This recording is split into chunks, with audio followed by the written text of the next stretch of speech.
A millionaire is deceived, triggering a $3.08 collapse across his companies until he meets a little girl in the park holding a baby, and what she does next shatters his heart. Before we share this sorrowful tale of solitude and pain, tell us where you're watching from and subscribe for more heartfelt stories. The marble floors of Blackstone Industries headquarters trembled as 37-year-old Marcus Blackstone slammed his fist against the mahogany conference table. The morning sun cast long shadows through the floor-to-ceiling windows, illuminating the faces of 12 board members who looked like they'd rather be anywhere else. $3.8 billion. Marcus's voice cut through the silence like a blade. Gone. Because I trusted Daniel Morrison with our European expansion. His steel-grey eyes burned as he stared at the financial reports scattered before him. Just 48 hours ago, he'd been worth $12 billion. Today, his empire was crumbling faster than a house of cards in a hurricane. Sir, his assistant Sarah whispered, sliding another folder across the table, the investors are demanding answers. The stock price has dropped 70% since yesterday. Goldman Sachs just pulled their credit line. Marcus loosened his black tie, his usually perfect appearance showing cracks. At 37, he'd built Blackstone Industries from nothing after his father's death 15 years ago. What started as a small tech startup in a Chicago warehouse had grown into one of America's most powerful conglomerates. Real estate, technology, manufacturing, renewable energy. His name was on buildings across 3 continents. But Daniel Morrison, his childhood friend and CFO, had betrayed him in the worst possible way. The man Marcus had trusted with his life had secretly diverted company funds to offshore accounts, manipulating reports for months while Marcus focused on expansion deals. When the elaborate scheme finally collapsed under regulatory scrutiny, it took most of Blackstone Industries with it. The pension fund, Marcus said quietly, his voice barely audible. Tell me the pension fund is intact. Sarah's silence was answer enough. Get everyone out, Marcus commanded, his voice barely above a whisper. As the room emptied, Marcus walked to the window overlooking downtown Chicago. 40 floors below, people hurried along Michigan Avenue, oblivious to the financial earthquake shaking the building above them. Construction workers were installing scaffolding on the new Blackstone Medical Center, a project that would now never be completed. His phone buzzed incessantly, another investor pulling out. Another partnership dissolving, the mayor's office calling about the city development contracts that were now in jeopardy. He thought about his father, William Blackstone, who died of a heart attack when Marcus was 22 and barely out of Northwestern University's business program. Son, his father had said on his deathbed, gripping Marcus's hand with surprising strength, money doesn't make a man, but losing it sure reveals who he really is. Remember that when your time comes. Marcus had never understood those words until now. In the span of 48 hours, he discovered that 15 years of success meant nothing if it could be destroyed by one person's greed. The weight of responsibility crushed down on him. 12,000 employees depended on him. Their families, their mortgages, their children's college funds, all hanging by the thread of his next decision. Mrs. Henderson in accounting, who'd worked for the company since Marcus was 25. Jim Rodriguez in facilities, whose daughter was starting her sophomore year at Harvard on a Blackstone scholarship. But what decision? The legal team said recovery was impossible. The banks were circling like vultures. In a matter of days, everything he'd built would be gone, and thousands of people would pay the price for his misplaced trust. Marcus grabbed his coat and left the office without a word to anyone, ignoring Sarah's calls behind him. The crisp October air bit at Marcus's face as he walked aimlessly through Lincoln Park. He ditched his security detail and driver, needing to think without the constant pressure of decisions and demands.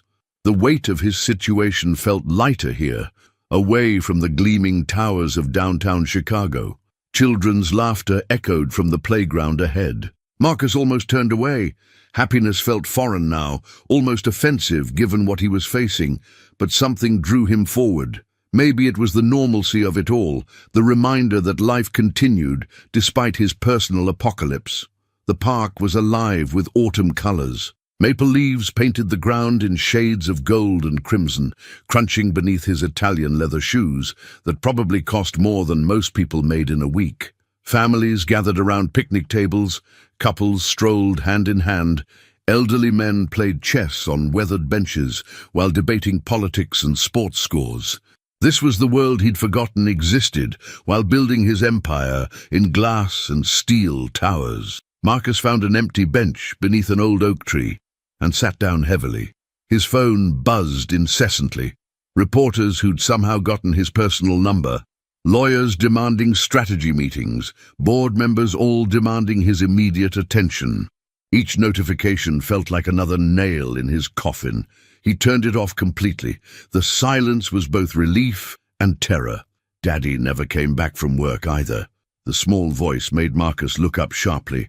A little girl with wild brown curls and bright green eyes stood nearby, watching him with the kind of wisdom that shouldn't exist in someone so young. She wore a faded pink dress that had seen better days and scuffed sneakers with worn-through soles. "I'm sorry," Marcus said, caught off guard. "You look like my daddy used to," she said matter-of-factly, studying his face with unsettling directness. "All angry and sad about work stuff. He used to sit on benches like that too, looking like the world was ending." Behind her, Marcus noticed a baby stroller with a sleeping toddler inside. The stroller was old, but well-maintained, and a faded blanket was tucked carefully around the child. "Where are your parents?" Marcus asked, glancing around the park for signs of adult supervision. The girl's expression shifted slightly, a shadow passing over her young features. "Mama went to heaven when Tommy was born. She got real sick after he came out. The doctors tried really hard, but sometimes trying don't work." She gestured toward the stroller with the casual acceptance of someone who'd learned hard truths too early. "That's my baby brother, Thomas William Patterson. He's 14 months old now. He don't remember Mama, but I tell him stories about her every night so he won't forget." Marcus's chest tightened unexpectedly. "And your father?" The girl's jaw set in a way that reminded Marcus unnervingly of himself. "He left last month, packed his truck while Tommy was sleeping and said he couldn't take care of us anymore. Said it was too hard without Mama." The casual way she spoke about abandonment hit Marcus harder than any financial report. Here was a child, barely old enough for second grade, discussing life-altering trauma with the same tone most kids use to talk about their favorite cartoons. "What's your name?" he asked softly. "Emma Rose Patterson." "That's Thomas William Patterson." She pointed proudly at the sleeping baby. "Tommy's going to be really smart when he grows up. Smarter than Daddy, and way nicer too." Marcus studied Emma's face, noting the quiet strength in her green eyes. Despite everything she'd been through, she radiated a determination that reminded him of someone, himself perhaps, before cynicism and betrayal had taken root. "How old are you, Emma?" 8 3/4. "Tommy don't got no quarters yet, 'cause he's still little." "Where have you been staying?" Emma's confidence wavered for just a moment. "Different places. Aunt Jenny watches us sometimes, but she works double shifts at the diner. Sometimes the church people let us sleep there when it gets really cold." The implications of her words settled over Marcus like a lead blanket. Tommy stirred in his stroller, making soft whimpering sounds that immediately caught Emma's attention. She moved to his side with practiced efficiency, gently rocking the stroller while humming a melody Marcus didn't recognize, but found oddly comforting. "He's hungry," Emma said, checking a battered diaper bag that looked like it had survived several years of heavy use. Her face fell as she rummaged through nearly empty pockets. "We don't have any more formula. I was hoping Aunt Jenny would give us money today, but she had to cover someone's shift." Marcus watched as Emma tried to soothe her crying brother with gentle words and soft touches. Tommy's cries grew louder, more desperate, and Emma's carefully maintained composure finally began to crack. "Shh, Tommy, please," she whispered, tears forming in her eyes for the first time since Marcus had met her. "I know you're hungry, baby brother. I'm trying to figure it out. She looked around the park desperately, as if a solution might materialize from thin air. Marcus saw her count the few crumpled dollar bills in her pocket, maybe $3 or $4 total. Without thinking, Marcus stood up. "There's a store across the street. What kind of formula does he need?" Emma looked up at him with a mixture of hope and the wariness of someone who'd learned that adult promises often came with strings attached. "The blue can, Similac. But I don't got enough money. Formula's real expensive." "I do," Marcus said simply, the first easy decision he'd made in days. He jogged across the street to the corner market, his mind racing with questions he couldn't answer. These children were alone, hungry, and clearly slipping through every social safety net that was supposed to catch them. Where was Child Protective Services? How had two kids this young been left to fend for themselves? The store clerk, an elderly Korean man named Mr. Kim, according to his name tag, recognized the expensive suit despite Marcus's increasingly disheveled appearance. "You okay, sir? You look troubled. More troubled than usual rich guys who come in here," he said with surprising candor. "I'm fine," Marcus replied automatically, then paused. "Actually, no, I'm not fine. But maybe that's not the important thing right now." He grabbed formula, baby food, diapers, and snacks. As an afterthought, he added a stuffed elephant from the toy display and a coloring book with crayons. The total came to $43. Pocket change for him, but probably a fortune for Emma. When he returned to the park, Emma was singing softly to Tommy while pushing the swing with one hand and holding him with the other. The sight stopped Marcus cold. Here was a child displaying more grace under pressure than most executives he knew. "Here," Marcus said, handing Emma the shopping bag. Her eyes widened at the full bag, then narrowed slightly with suspicion. "This is too much. I can't pay you back, and Mama always said to be careful about people who give you stuff when you got nothing to trade.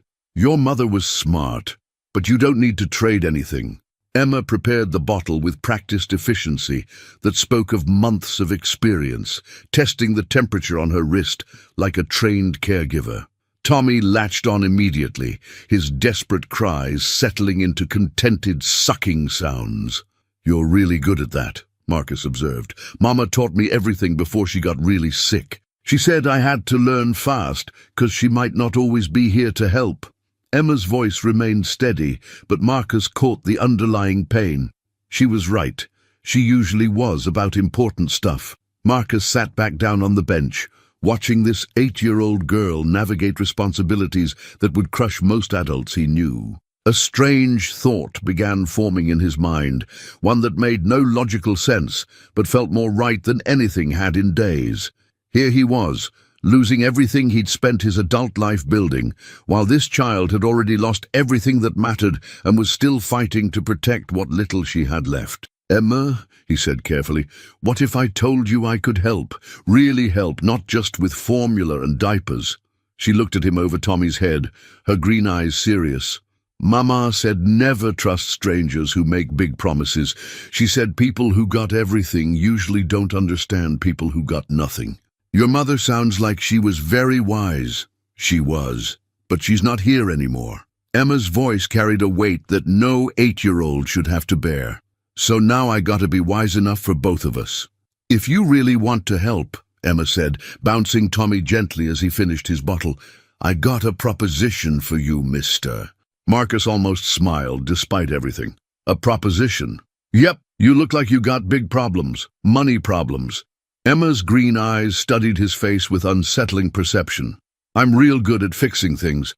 Mama always said I had a gift for seeing what people needed before they knew they needed it." Deed, the absurdity of the situation hit Marcus like a physical force. Here he was, a billionaire businessman whose empire was collapsing, about to negotiate with an 8-year-old in a public park while his phone buzzed with increasingly frantic messages from his legal team. "What kind of proposition?" he asked, genuinely curious. Emma shifted Tommy to her other arm, with the kind of natural ease that spoke of constant practice. "You give me and Tommy a safe place to live, food to eat, and promise we stay together no matter what happens. In return, I'll help save your company." Marcus blinked hard. Emma, that's very sweet, but business is complicated. There are regulations and contracts and— Is it, though? Emma interrupted, with the confidence of someone who'd never learned that children weren't supposed to challenge adults. Mama worked at 3 different places before she got too sick: a restaurant, a cleaning company, and a hotel. She always said the same thing: places that treat people like family do better than places that don't. She gestured toward the downtown skyline, where Marcus's building stood like a glass monument to his ambitions. I bet your big company treats people like numbers instead of people. That's probably why the bad stuff happened. Oddie, the accuracy of her observations stunned him into silence. Blackstone Industries was notorious for its cutthroat culture.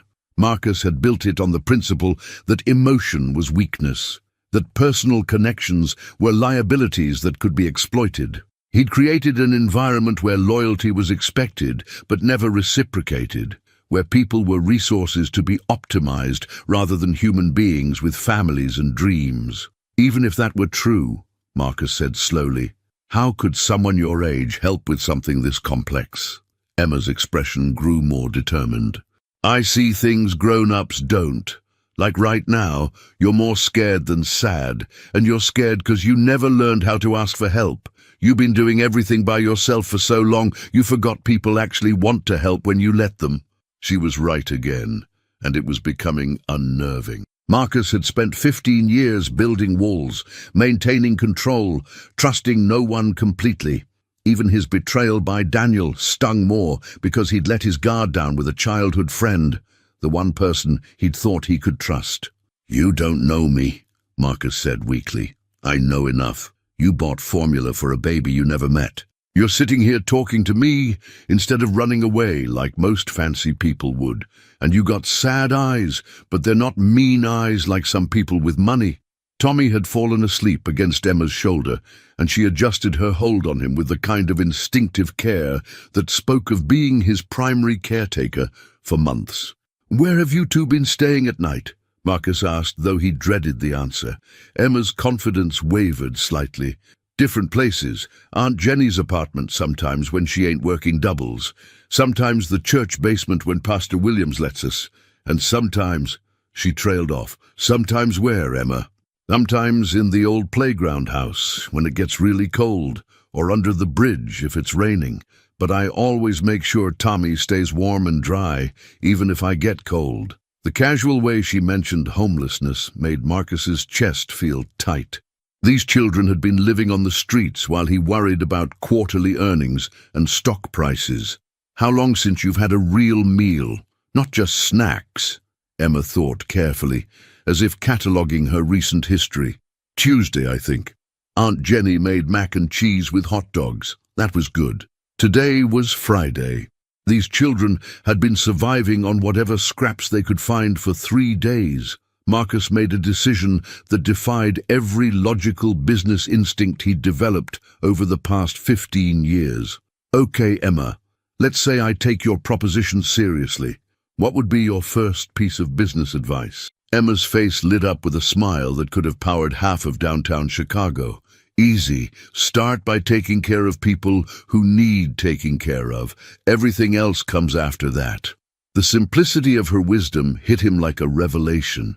3 hours later, Marcus found himself in the most surreal situation of his adult life, pushing a baby stroller through the marble lobby of the Four Seasons Hotel, while an 8-year-old girl held his hand and chatted about proper baby nutrition and the importance of maintaining consistent sleep schedules. Tommy needs his bottle every 3 hours during the day, Emma explained, as they waited for the elevator, completely unbothered by the stares from other hotel guests. And he gets real cranky if his diaper's wet for too long. He also likes when you make funny faces at him. It makes him laugh, and laughing helps babies grow smart.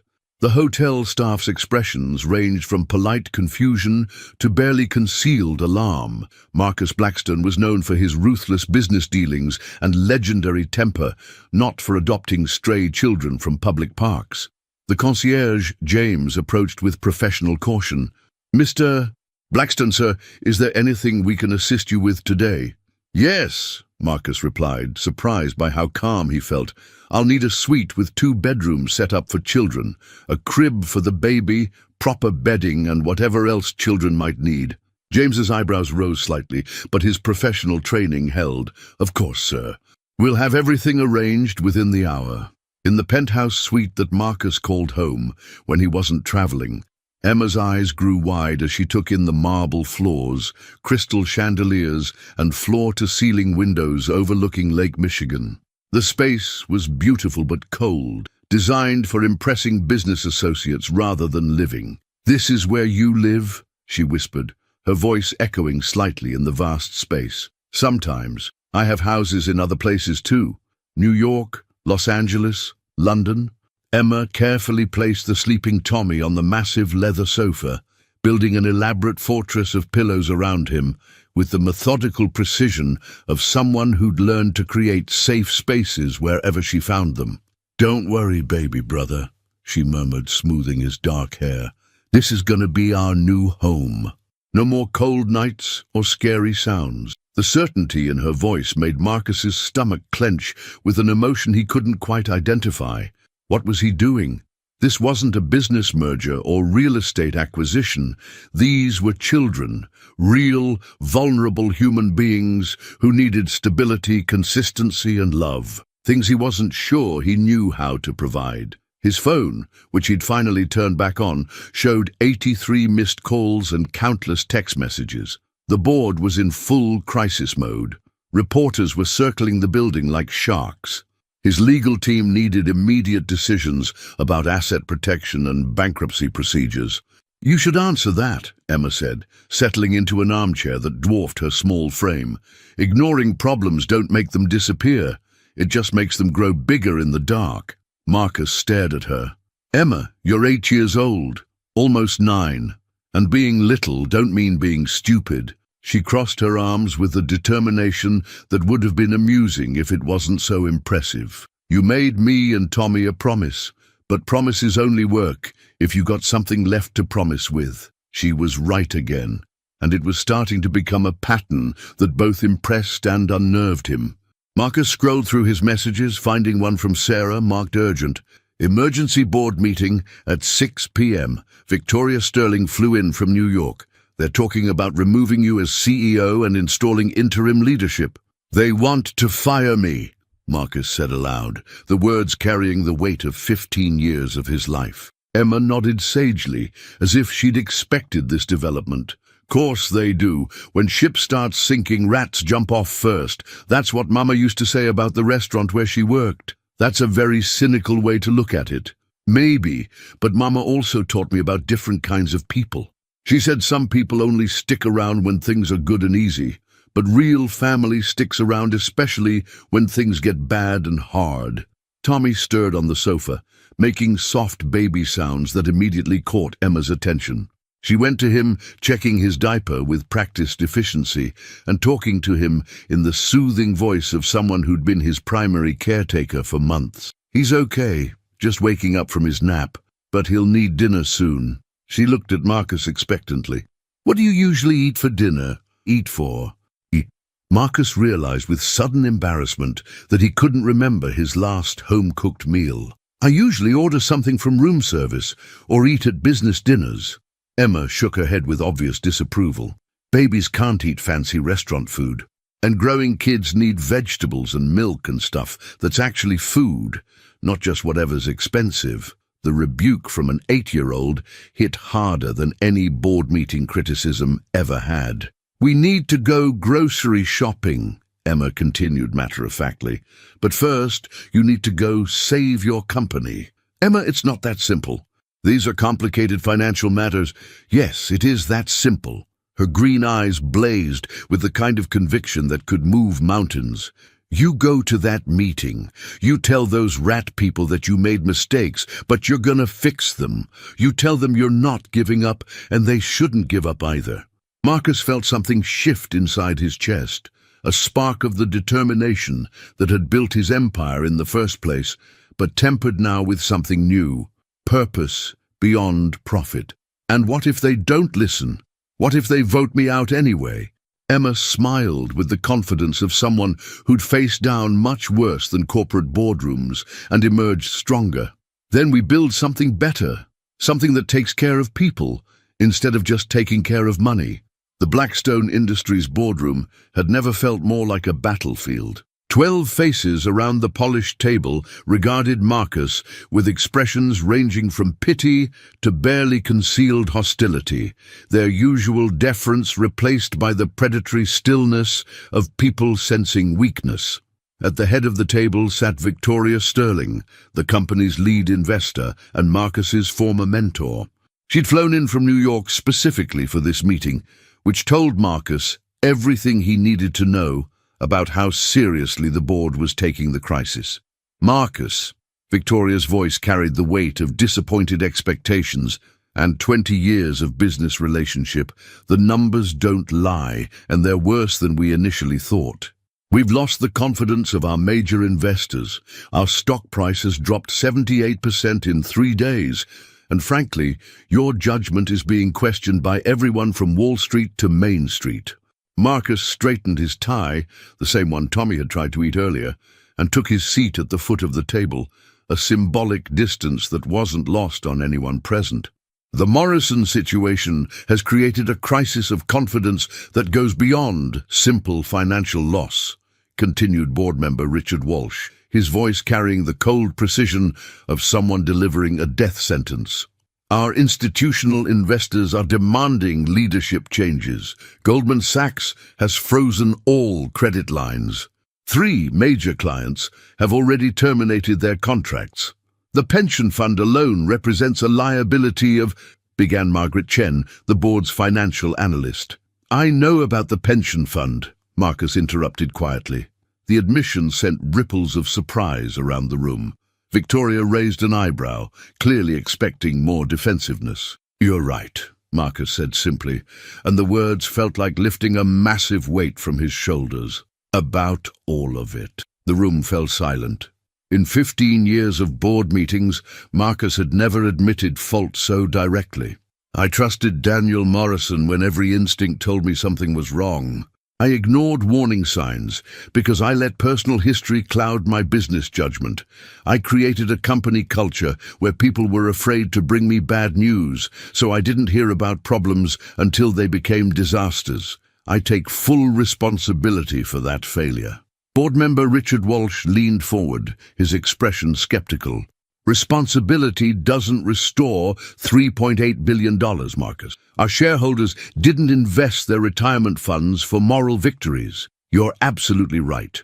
But our shareholders also didn't invest in Daniel Morrison.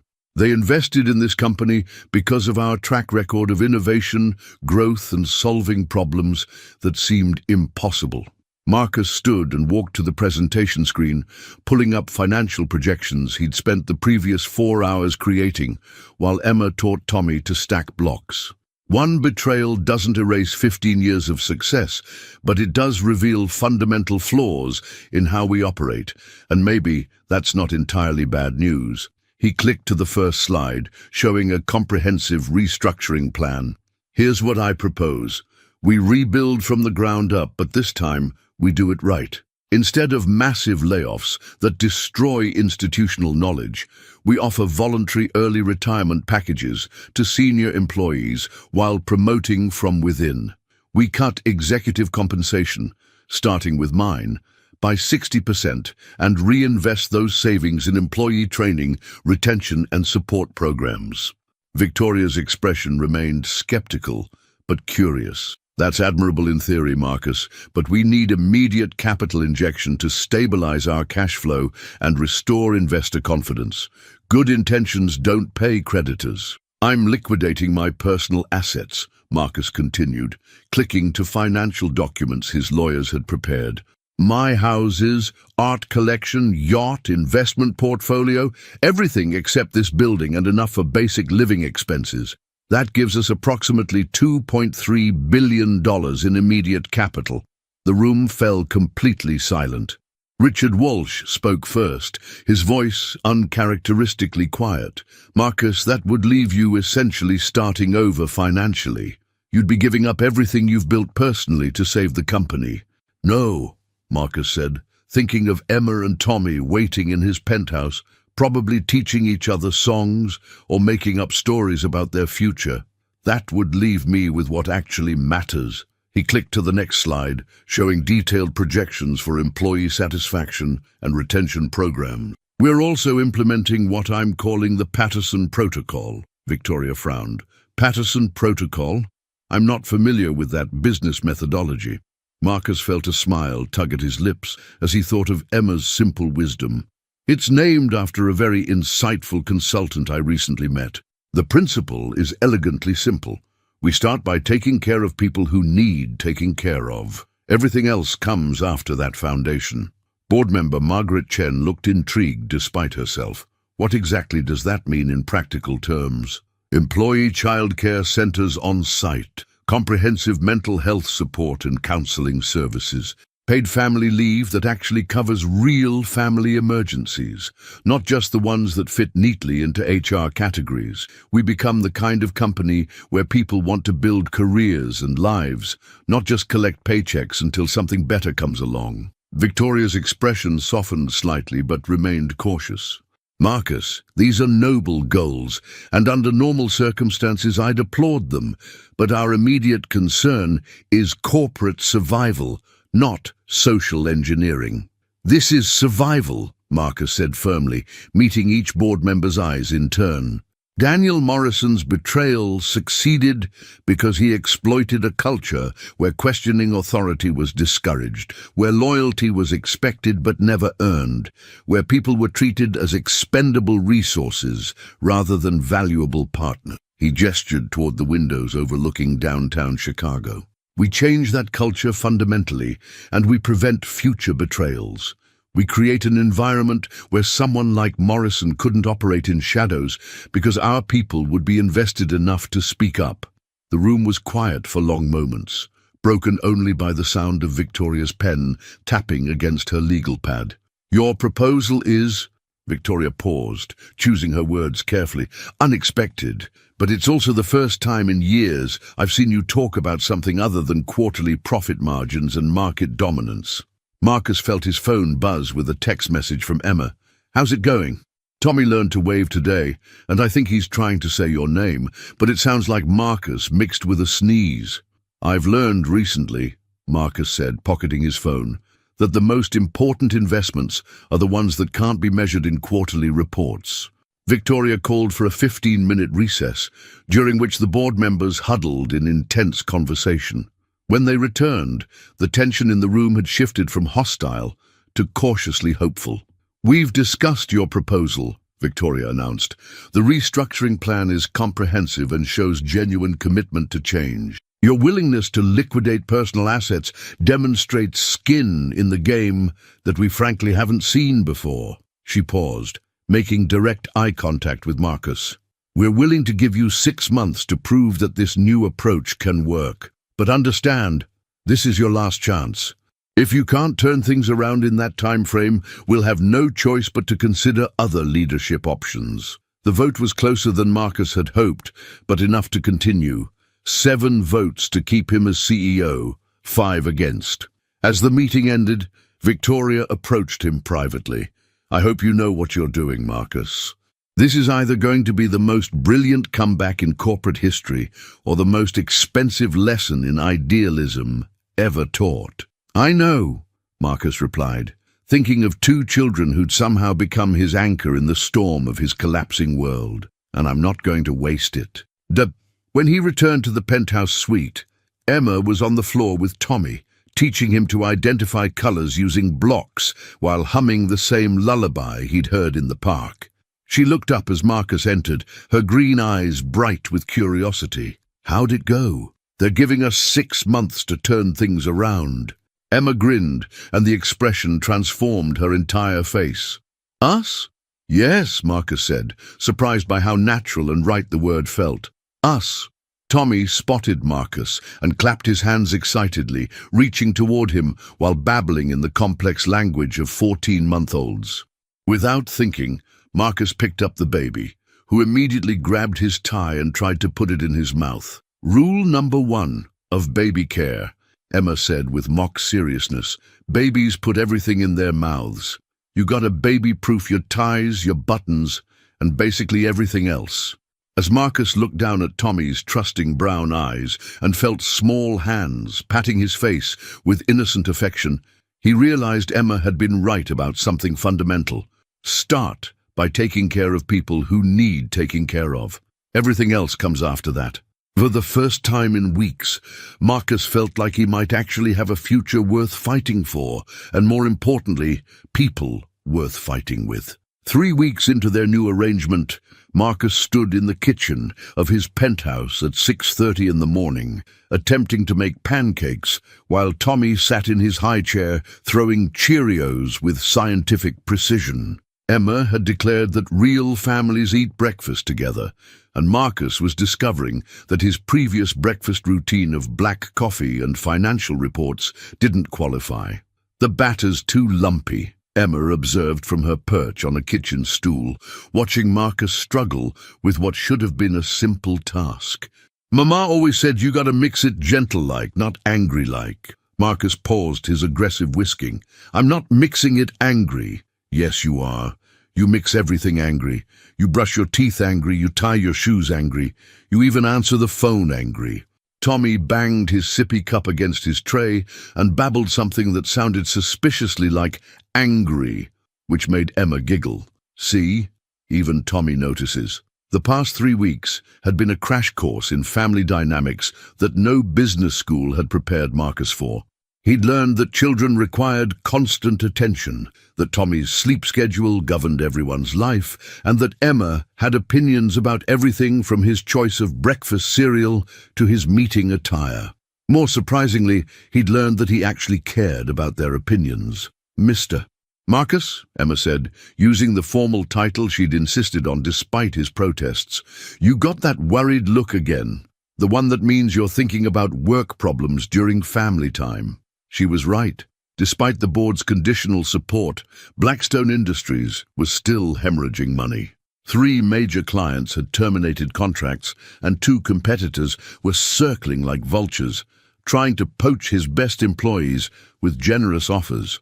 The Patterson protocol isn't working as fast as we hoped, Marcus admitted, flipping a pancake that looked more like abstract art than breakfast food. Emma hopped down from her stool and moved to stand beside him at the stove. Can I tell you something Mama used to say? Of course. She said that fixing broken things takes longer than breaking them, but it's always worth doing. She said people who expect quick fixes usually end up with bigger problems later. Marcus looked down at this 8-year-old who somehow possessed more wisdom about human nature than most adults he knew. Your mother sounds like she was very smart. She was, but she's gone now, so I gotta remember her smart things for both me and Tommy. The weight of responsibility Emma carried hit Marcus like a physical blow. Here was a child who'd lost everything, but still found ways to take care of others. His phone rang. Sarah calling about the morning's crisis du jour. Answer it, Emma said before he could decline. But use your family voice, not your scary boss voice. Marcus answered, conscious of Emma's watchful eyes. Good morning, Sarah. What can I help you with? The change in his tone was subtle, but significant. Instead of barking demands, he listened. Instead of immediate solutions, he asked questions. The Henderson account, Sarah explained. They're reconsidering their contract termination. They want to meet this afternoon. Schedule it, Marcus said. And Sarah, find out about Mrs. Henderson's grandchildren. I think she mentioned her granddaughter was starting college. After hanging up, Emma nodded approvingly. Much better. See how she sounded less scared when you were nice? Tommy clapped his hands and reached for Marcus, who lifted him from the high chair. The baby immediately grabbed Marcus's tie, now a daily ritual. We should probably baby-proof that, Emma said, then paused. Actually, we should probably baby-proof you. Marcus laughed, surprising himself. 3 weeks ago, laughter had felt impossible. Now it was becoming part of his daily routine. Emma, can I ask you something? Sure. How did you get so wise? Emma considered this seriously. I think when bad things happen, you either get bitter or you get better. Mama chose better, so I did too. As Marcus looked at these two children who transformed his sterile penthouse into something resembling a home, he realized Emma was teaching him the same choice. And for the first time in years, better felt possible.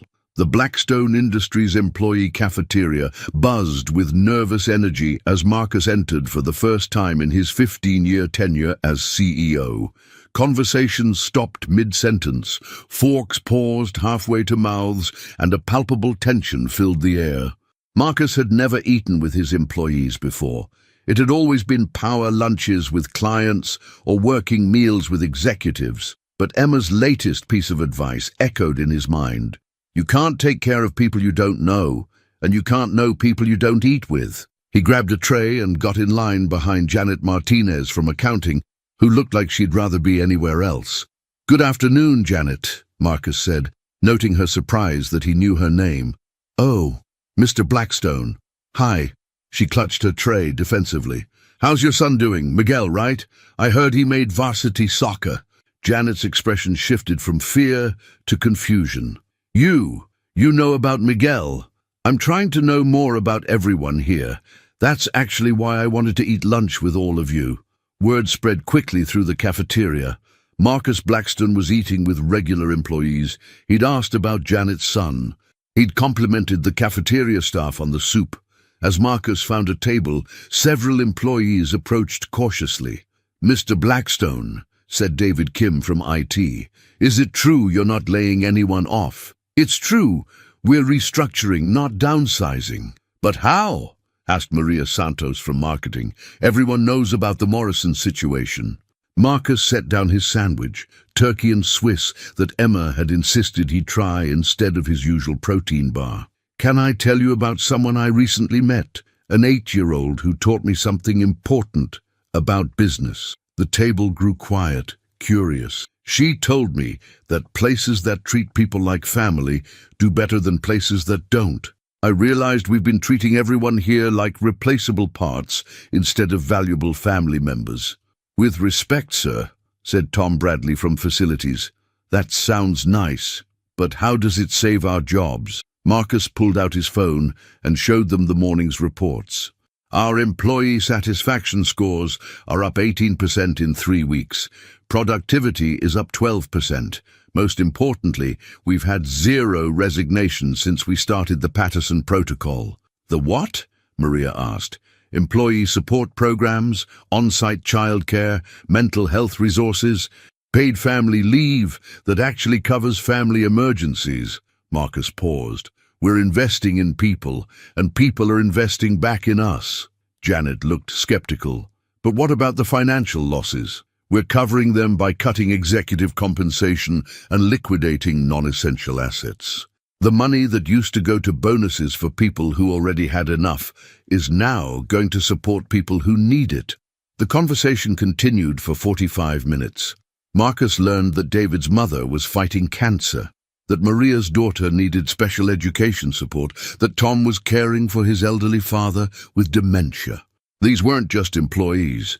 They were people with families, dreams, and challenges that extended far beyond their job descriptions. Walking back to his office, Marcus felt his phone buzz with a text from Emma.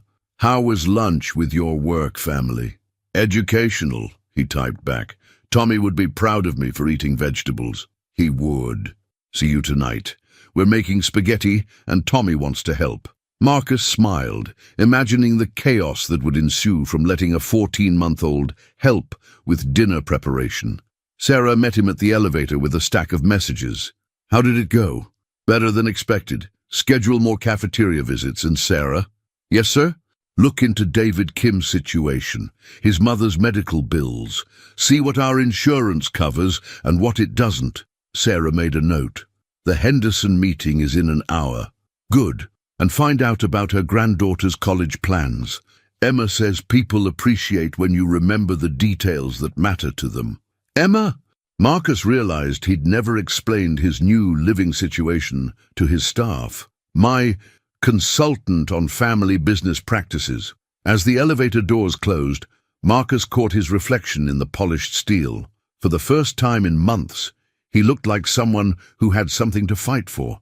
The call came at 2:47 a.m. on a Tuesday, jarring Marcus from sleep with the shrill urgency that meant only one thing: crisis. "Marcus, we have a problem." Victoria Sterling's voice carried the weight of sleepless nights and emergency board meetings. "Someone leaked the details of your asset liquidation to the press. The Journal is running a front-page story tomorrow morning questioning your judgment and financial stability." Marcus sat up in bed, instantly awake. Down the hall, he could hear Tommy's soft breathing through the baby monitor Emma had insisted they install in every room. "How bad?" "Bad. They're calling it the billionaire's folly, and questioning whether someone who gives away his fortune to save failing business is fit to run a major corporation." Marcus walked to his window overlooking the city. 3 weeks ago, this call would have sent him into crisis mode. Tonight, it felt like just another problem to solve. "There's more," Victoria continued. "Morrison surfaced. He's in the Cayman Islands, and his lawyer contacted a reporter claiming you knew about the diversions and approved them." This was the bombshell Marcus had been dreading. "That's a lie." "I believe you, but perception is reality in business. The board is reconvening tomorrow morning for an emergency session." After hanging up, Marcus found himself walking to Emma and Tommy's room. The door was slightly ajar, and he could see Emma reading to her sleeping brother by the light of a small lamp. "I heard the phone," she whispered. "Bad news?" Marcus nodded, sitting on the edge of her bed. "Someone's trying to make me look dishonest. They're saying I knew about the stealing." Emma set down her book, a collection of fairy tales they'd bought during their first shopping trip together. "Did you?" "No. I would never steal from people who trusted me." "Then why are you worried?" Nudi. The simplicity of her question cut through the complex web of corporate politics and media manipulation. "Because sometimes the truth doesn't matter if people believe the lie." Emma considered this seriously. "Mama used to say that people who tell lies eventually trip over them. Truth has a way of coming out. What if it takes too long? What if people lose their jobs while we wait for truth to win?" Emma climbed out of bed and padded to her dresser, returning with a small wooden box. Inside were letters, dozens of them, handwritten on various types of paper. "What are these?" "Letters from your work family. They started coming last week after you ate lunch with them." Marcus opened the first letter. It was from Janet Martinez, thanking him for asking about Miguel's soccer games and for helping with her mother's medical bills. The second was from David Kim, expressing gratitude for the new health insurance coverage that was helping his mother's cancer treatment. Letter after letter, each one personal, each one genuine. "They know who you are," Emma said softly. "Not from newspapers, but from how you treat them. That's stronger than any lie." Marcus felt something shift in his chest. Not the crushing weight of responsibility he'd carried for weeks, but something lighter. Purpose. "You know what we're going to do tomorrow?" he asked. "What?" "We're going to tell the truth, all of it, about the mistakes, about the changes, about why we're doing things differently now." Emma smiled. "And about us?" Marcus looked at this 8-year-old who'd become his moral compass and her baby brother sleeping peacefully in the crib nearby. "Especially about us." "Good, 'cause hiding important things never works out good." As Marcus tucked Emma back into bed, she grabbed his hand. "Mr. Marcus?" "Yes?" "Whatever happens tomorrow, you're still gonna be our family, right?" The question hit him harder than any board meeting or media attack ever could. "Yes, Emma, we're family now. That doesn't change." "Promise?" "I promise." Walking back to his room, Marcus felt something he hadn't experienced in years: peace. Whatever tomorrow brought, he wouldn't face it alone. For the first time since this crisis began, that felt like enough. The press conference room at Blackstone Industries was packed beyond capacity. Reporters from major financial publications sat alongside local news crews, all waiting for what many expected to be Marcus Blackstone's professional obituary. Marcus stood at the podium, looking out at a sea of skeptical faces. In the front row sat Emma, wearing her best dress and holding Tommy on her lap. The sight of them gave him strength. "Good morning," Marcus began, his voice steady despite the stakes. I called this conference to address recent allegations and to share some truths about Blackstone Industries' future. Cameras flashed as he clicked to his first slide. 3 months ago, I discovered that my CFO and childhood friend, Daniel Morrison, had embezzled $8 billion from this company. The betrayal was complete, the damage severe, and the responsibility mine. Murmurs rippled through the room. This wasn't the defensive posture they'd expected. I take full responsibility for creating a company culture where such betrayal was possible. For 15 years, I ran this organization based on fear rather than trust, control rather than collaboration. Financial reporter Sarah Chen raised her hand. Mr. Blackstone, sources suggest you approved Morrison's actions. How do you respond? Marcus had prepared for this question for hours, but Emma's advice echoed in his mind. Just tell the truth, simple and clear. That's absolutely false. I have documentation proving I was deliberately kept unaware of Morrison's schemes. My lawyers have provided all evidence to federal investigators. He clicked to the next slide, showing financial recovery projections. More importantly, that's not why we're here. We're here because we're proving that treating people like family isn't just morally right. It's good business. The room grew quieter as Marcus presented data from the past month. Employee satisfaction up 23%. Productivity up 18%. Customer retention up 15%. The Patterson Protocol, Marcus continued, is named after my consultants on family business practices. He gestured toward Emma and Tommy. Emma Patterson and her brother Thomas taught me that companies succeed when they take care of people who need taking care of. A reporter from the Tribune called out, "Are you seriously claiming an 8-year-old is advising on corporate strategy?" I'm claiming that wisdom doesn't have an age requirement. Emma saw problems in our company culture that MBA-trained executives missed. Marcus shared the employee letters, reading excerpts about how the new policies had changed lives. David Kim's mother getting better cancer treatment, Janet Martinez's son getting tutoring support, Tom Bradley's father receiving elder care assistance. These aren't just feel-good stories, Marcus said. They're proof that when you invest in people, they invest back in you. The room was completely silent now. Daniel Morrison betrayed us because he saw employees as resources to exploit. We're rebuilding based on the principle that employees are family to protect. Technology reporter Mike Zhang raised his hand. What about your personal financial sacrifices?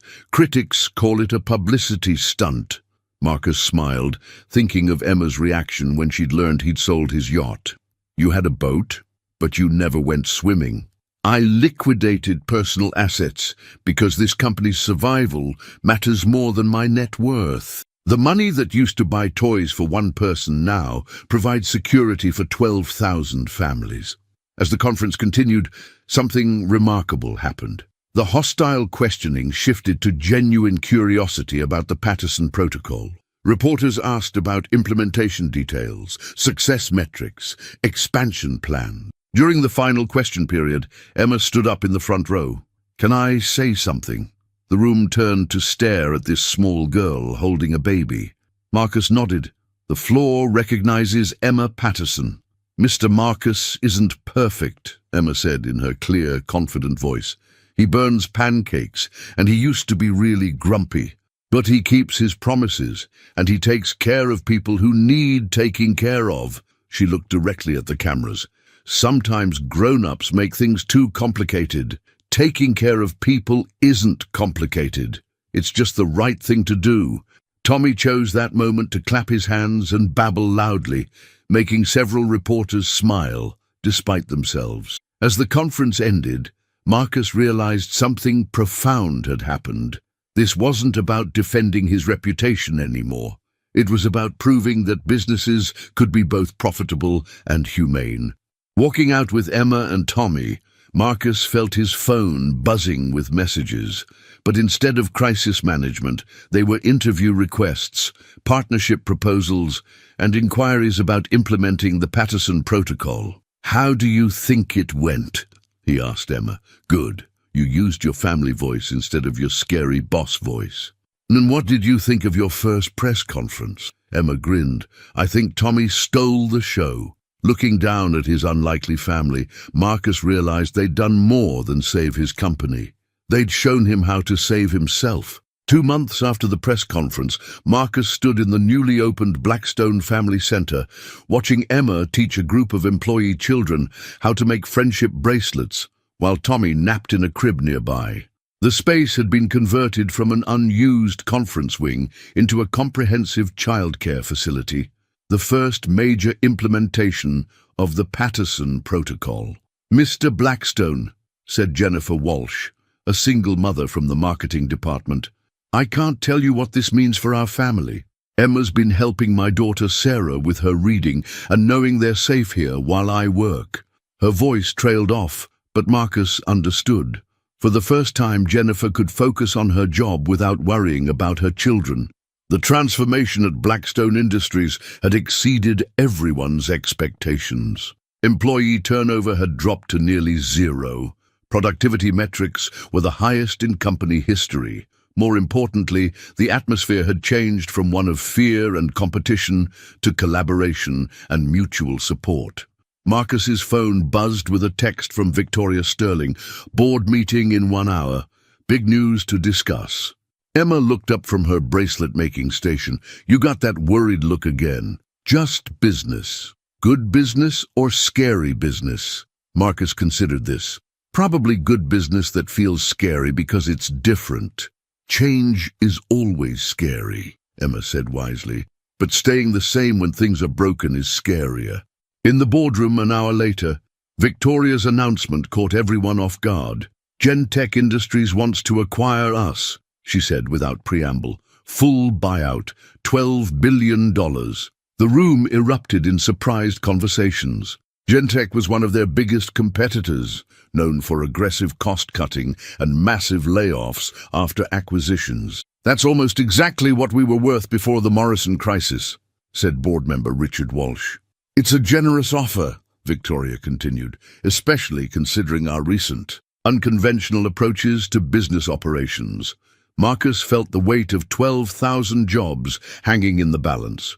"What are their terms regarding employment?" Victoria's expression grew grim. "Standard acquisition protocol, redundancy eliminations, facility consolidations, efficiency optimization. In other words, massive layoffs," Marcus translated. "Significant workforce reductions, yes." The board discussion that followed was intense. From a purely financial perspective, the offer was attractive. It would restore everyone's investments and provide substantial returns. "Marcus," said Margaret Chen, "you've proven the Patterson Protocol works for employee satisfaction, but this is about shareholder value. Our fiduciary responsibility—" "Our responsibility," Marcus interrupted, "is to the people who made this company valuable in the first place." He stood and walked to the window, looking down at the employees heading home to families that depended on them. 3 months ago, I would have taken this deal without hesitation. But I've learned something about what makes a company truly valuable." He turned back to the board. "Gentech wants to buy us because we've proven that treating employees like family creates superior business results. They want to strip away everything that makes us successful and extract value for their shareholders." "And your alternative?" Victoria asked. "We stay independent. We continue growing the Patterson Protocol.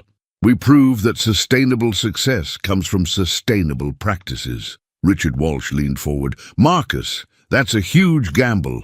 This offer might not come again." "You're right, but gambling on our people has worked out pretty well so far." The debate continued for 2 hours. When Victoria finally called for a vote, Marcus held his breath. The result: 8 votes to reject the Gentech offer, 4 to accept. As the meeting ended, Victoria approached Marcus privately. "I hope you realize what you just turned down. $12 billion. No, you turned down the easy way out. Now you have to prove this company is worth more than Gentech offered." Walking back to the family center, Marcus found Emma reading to a group of children while Tommy crawled around the play area under the watchful eyes of several employees' teenagers. "How did it go?" Emma asked. "We're staying together, all of us. Emma's smile could have lit up the entire building. "I knew you'd make the right choice." "How could you know that?" "Because you're not the same person who sat on that park bench looking all sad and angry. You're our Mr. Marcus now, and our Mr. Marcus takes care of his family." As Marcus watched Tommy attempt to eat a wooden block while Emma patiently redirected him toward age-appropriate toys, he realized Emma was right. He wasn't the same person who'd built an empire on fear and control. He was someone better, someone who understood that the most valuable things in life couldn't be bought, sold, or stolen. They could only be earned through love, trust, and the daily choice to take care of people who needed taking care of. 1 year later, Marcus stood before the largest business conference in Chicago, preparing to deliver the keynote address on the future of corporate culture. The auditorium was packed with CEOs, business school students, and journalists from around the world. In the front row sat Emma, now 9 years old and missing her 2 front teeth, holding Tommy, who was walking steadily and had learned to say "Dada" while pointing at Marcus. The sight of them still filled him with wonder. 18 months ago, Marcus began, I was a billionaire who had everything money could buy and nothing that actually mattered. Today, I'm going to tell you about the best business advice I ever received and why I got it from an 8-year-old girl in a public park. He clicked to a photo of Emma and Tommy from that first day, looking small and vulnerable on the playground. Emma Patterson taught me that business isn't about buildings or bank accounts. It's about people. And people, it turns out, are much better investments than most corporations realize. The presentation that followed detailed the remarkable transformation of Blackstone Industries. Employee satisfaction scores that were now industry-leading. Customer loyalty that had resulted in a 40% increase in repeat business. Financial performance that had not only recovered from the Morrison crisis, but exceeded all previous benchmarks. The Patterson Protocol isn't just our company policy, Marcus explained. It's been adopted by over 200 companies worldwide, and the results are consistent. When you treat employees like family, they perform like owners. He showed case studies from various industries, all proving the same principle. Companies that invested in employee well-being saw corresponding increases in productivity, innovation, and profitability. But the most important transformation wasn't in our balance sheets, Marcus continued. It was in our understanding of what success actually means. He clicked to a photo of the Blackstone Family Center, now expanded to include after-school programs, elder care support, and educational scholarships. We discovered that when you take care of people who need taking care of, they take care of everything else. During the question period, a business school student raised her hand. Mr. Blackstone, critics argue that your approach is unsustainable in a competitive global market. How do you respond? Marcus smiled, remembering Emma's response to a similar question from a reporter. If taking care of people is unsustainable, what does that say about the people who think that? Competition isn't about who can cut costs fastest or eliminate the most jobs, Marcus replied. It's about who can build the strongest, most innovative, most resilient organization. And that happens when your people believe in what they're building. After the presentation, Marcus was surrounded by executives wanting to know more about implementation strategies. But his attention was drawn to Emma, who was patiently helping Tommy navigate the buffet table while explaining why he couldn't eat flowers from the centerpieces. Later that evening, in their penthouse that had been thoroughly child-proofed and filled with toys, art supplies, and family photos, Emma was doing homework while Tommy played with blocks. Mr. Marcus, Emma said, looking up from her math worksheet, do you ever miss being just rich instead of being rich and responsible? The question caught him off guard. Why do you ask? 'Cause sometimes I see you looking tired, and I wonder if taking care of me and Tommy is too much work. Marcus set down his laptop and moved to sit beside her on the couch. Emma, taking care of you and Tommy isn't work. It's the best thing I've ever done. Really? Really? You two didn't just save my company. You saved me. Tommy crawled over and pulled himself up using Marcus's leg, babbling excitedly about something only he understood. "Besides," Marcus added, lifting Tommy onto his lap, "I was never really rich before. I had money, but I didn't have what matters." "What matters?" Marcus looked around their home, really looked, at Emma's artwork covering the refrigerator, at Tommy's toys scattered across the expensive Persian rug, at the family photos they'd been taking together, documenting birthdays and holidays and ordinary Tuesday afternoons. "This," he said simply, "people who love you not because of what you can give them, but because of who you are." Emma smiled, the gap-toothed grin that had become his favorite sight in the world. "Mama always said the richest people are the ones who have someone to take care of, and someone to take care of them. Your mother was very wise. I know. And now I got you to remember her wise things with me." As they settled in for their evening routine, Emma reading to Tommy while Marcus cleaned up from dinner, Marcus reflected on the journey that had brought them together. He'd lost an empire and gained a family. He'd learned that the most important investments couldn't be measured in dollars, and that the most valuable assets were the ones that grew stronger when you gave them away. The Patterson Protocol had transformed not just Blackstone Industries, but hundreds of companies around the world. But its most important transformation was in this penthouse, where a broken billionaire had learned to be a father, and two orphaned children had learned that family wasn't about blood. It was about choice. "Mr. Marcus," Emma called from the living room, "Tommy's trying to eat his book again." "On my way," Marcus called back, smiling, as he heard Tommy's delighted giggles. As he rescued the soggy board book and redirected Tommy toward appropriate toys, Marcus realized that Emma had been right about something else. When you start by taking care of people who need taking care of, everything else really does come after. And sometimes, if you're very lucky, everything else includes the family you never knew you needed and the love you never thought you deserved. Outside the windows of their home, Chicago sparkled in the evening light. Somewhere in the city, Blackstone Industries employees were going home to families they could now support better because someone had decided that people mattered more than profits.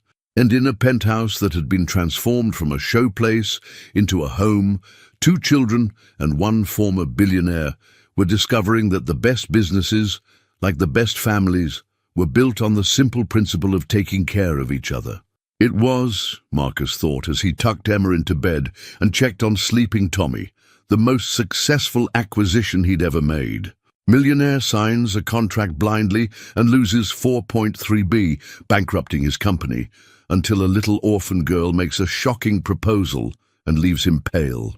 Before we dive into this moving story of sadness and isolation, drop a comment with your location and subscribe for more emotional content. The pen felt like it weighed 1,000 pounds in Marcus Wellington's trembling hand. Sweat beaded on his forehead despite the Arctic air conditioning in his corner office, 45 floors above Manhattan's bustling streets. The contract spread across his mahogany desk might as well have been written in ancient hieroglyphics, pages and pages of legal jargon that blurred together in his exhausted mind. "Just sign here, Mr. Wellington," the lead attorney from Blackstone Industries said, his voice smooth as silk and twice as dangerous. He tapped a manicured finger on the signature line, his cold smile promising riches beyond imagination. $4.3 billion for your AI technology patents, the biggest tech acquisition in American history. Marcus's empire, Wellington Technologies, had taken him 23 grueling years to build from absolutely nothing. He still remembered sleeping in his beat-up Honda Civic as a broke college dropout, surviving on ramen noodles and sheer determination. From that lowest point to commanding a fortune that put him in the top 50 richest Americans, every step had been earned through blood, sweat, and 18-hour workdays. But now the vultures were circling with predatory patience. Competitors had systematically stolen his best engineers with offers he couldn't match. Major investors were pulling out faster than rats abandoning a sinking ship, spooked by mysterious rumors about Wellington Technologies' financial stability. The board of directors, led by his former friend Richard Ashworth, had been pressuring him for months to consider a buyout before the company collapsed entirely. "I need more time to review these terms with my legal team," Marcus said, his voice hoarse from 3 days of non-stop negotiations. The contract was massive, nearly 900 pages of dense legal language that would take weeks to properly analyze. "The offer expires at midnight," another lawyer interrupted smoothly, checking his Rolex with theatrical precision. "Blackstone won't wait, Mr. Wellington. Market conditions are volatile. Sign now or lose everything anyway when your company files for bankruptcy next month." The clock on Marcus's wall ticked like a time bomb, counting down to his doom. 11:47 p.m., 13 minutes to make the biggest decision of his life. He thought about his ex-wife Patricia, who'd divorced him 2 years ago after 20 years of marriage, claiming he loved his company more than his family. She'd taken half his assets and their 15-year-old daughter Sophia to London, leaving him alone with his empire and his regrets. He thought about the 300 loyal employees who'd lose their jobs if Wellington Technologies went under. Good people with families, mortgages, dreams that depended on his leadership. He thought about the revolutionary AI technology they'd developed, innovations that could change the world but might die with his company's collapse. The lawyers sat in predatory silence, their shark-like smiles never wavering. They knew exactly what pressure points to push, exactly how desperate he'd become. Marcus had built Wellington Technologies on his ability to read people, to see through deception and manipulation. But exhaustion and desperation had clouded his judgment, made him vulnerable to exactly the kind of corporate warfare he'd once excelled at detecting. At 11:59 p.m., with his empire crumbling around him and nowhere else to turn, Marcus Wellington signed his name with a flourish that felt like signing his own death warrant. The lawyers smiled like sharks who'd just smelled blood in the water. They gathered the contracts quickly, professionally, efficiently, a well-rehearsed dance of corporate predation. Within minutes, Marcus was alone in his corner office with nothing but a company credit card that would be cancelled by morning, and the sinking realization that he'd just made the biggest mistake of his life. His phone buzzed with an incoming text, a message from his personal attorney, David Chen. "Marcus, do not sign anything from Blackstone under any circumstances." Found the buried clause on page 847. "They're not just taking your patents, they're taking everything. Your name, your technology, your right to compete. Call me immediately, no matter what time you get this." Marcus stared at the message timestamp, 12:01 a.m., 1 minute too late. His hands shook as the full implications crashed over him like a tsunami of realization. Tomorrow morning, he'd discover that Blackstone's contract contained hidden provisions that stripped him of not just his patents, but his right to work in technology for the next 20 years. They'd played him perfectly, using his desperation and his love for his employees against him like a weapon. By dawn, Marcus Wellington, once worth $4.3 billion, would be broke, blacklisted and utterly broken. But he didn't know that yet. Right now, he was just a man who'd bet everything on what he desperately hoped was salvation, but feared might be his destruction. The city lights twinkled below him like fallen stars, beautiful and impossibly distant. Soon, he'd be down there among them, just another broken dreamer in a city full of shattered ambitions. 3 weeks later, Marcus sat in Tony's Pizza Palace on 47th Street, a grease-stained establishment that was about as far from his former 5-star restaurants as a man could fall without hitting rock bottom. The slice of pepperoni pizza before him had cost $2.50, more than he could comfortably afford from his rapidly dwindling resources. His custom-tailored Armani suits had been replaced by clothes from Goodwill that hung awkwardly on his frame, and his penthouse apartment with its breathtaking city views was now a cramped one-room studio in Queens, with a radiator that clanged like a ghost in chains all through the night. The Blackstone contract had been a masterpiece of corporate warfare, a perfectly orchestrated destruction that Sun Tzu himself would have admired. Not only had they acquired his patents for a fraction of their true worth, But they'd systematically destroyed his reputation with surgical precision. Within hours of the contract signing, leaked internal documents had surfaced, suggesting that Marcus had been embezzling from his own company for years. Financial records that seemed damning appeared in the hands of business journalists. Former employees came forward with carefully crafted stories of workplace misconduct and financial irregularities. It was character assassination performed by masters of the craft. Within days, every door in Silicon Valley had slammed shut with thunderous finality. Former allies crossed the street to avoid being seen with him. Investors who'd once competed for his attention now treated his phone calls like radioactive waste. The tech industry had rendered its verdict. Marcus Wellington was persona non grata. His bank accounts had been frozen pending a federal investigation that could drag on for years. His assets were tied up in litigation that would cost millions he no longer possessed. The only money he had access to was the $300 in cash from his wallet, his emergency fund that had never been intended for an emergency this catastrophic. Marcus picked at the congealed cheese on his pizza crust, remembering when he'd casually spent more on a single bottle of wine than he now had to live on for a week. The irony cut deep.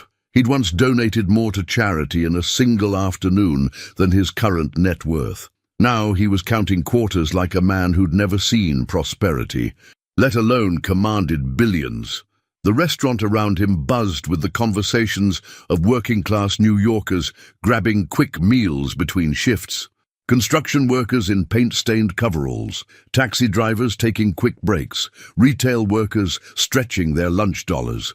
These were people who understood struggle in ways his former billionaire peers never could. There was an honesty in their exhaustion that Marcus found both humbling and strangely comforting. The bell above the restaurant door chimed with a cheerful sound that seemed out of place in his current reality. A small figure entered, a little girl who couldn't have been more than 8 years old, with dark hair braided with careful precision and clothes that had clearly seen better days but were meticulously clean. She looked around the restaurant with nervous energy before her intelligent eyes settled on his table, specifically on the half-eaten pizza slice and the untouched garlic bread he'd been too nauseous to finish. She approached his table with careful steps, clutching a small purse that appeared to be handmade from colorful fabric scraps. Her shoes were held together with carefully applied tape, but they were spotless. Poor but proud, Marcus recognized the combination because he'd lived it himself decades ago. "Excuse me, sir." Her voice was soft but remarkably clear, carrying a slight Hispanic accent that added music to her words. "I'm really sorry to bother you, but I was wondering, could I maybe have the rest of your food? It's for my mama, and I can pay you for it." Marcus looked up at her properly for the first time, really seeing her. She was thin, too thin for a growing child, but her posture was straight and her gaze direct. There was an intelligence in her dark eyes that seemed far older than her chronological years, a sharpness that reminded him of himself at his most focused. This wasn't a child begging. This was someone making a business proposition. "What's your name, sweetheart?" he asked gently, his voice rusty from lack of use. "Emma Rodriguez, sir. My mama is working really late again tonight, cleaning houses for people in Manhattan, and she hasn't had anything to eat today." The girl's chin jutted out with defiant pride. "I have 50 cents I can pay you for the food. I know it's not much, but it's what I have." Something in Marcus's chest tightened painfully. He'd been so completely consumed by his own spectacular fall from grace that he'd forgotten there were people in the world who'd never had grace to fall from in the first place. "Keep your 50 cents, sweetheart," Marcus said, sliding the plate across the table toward Emma with gentle care.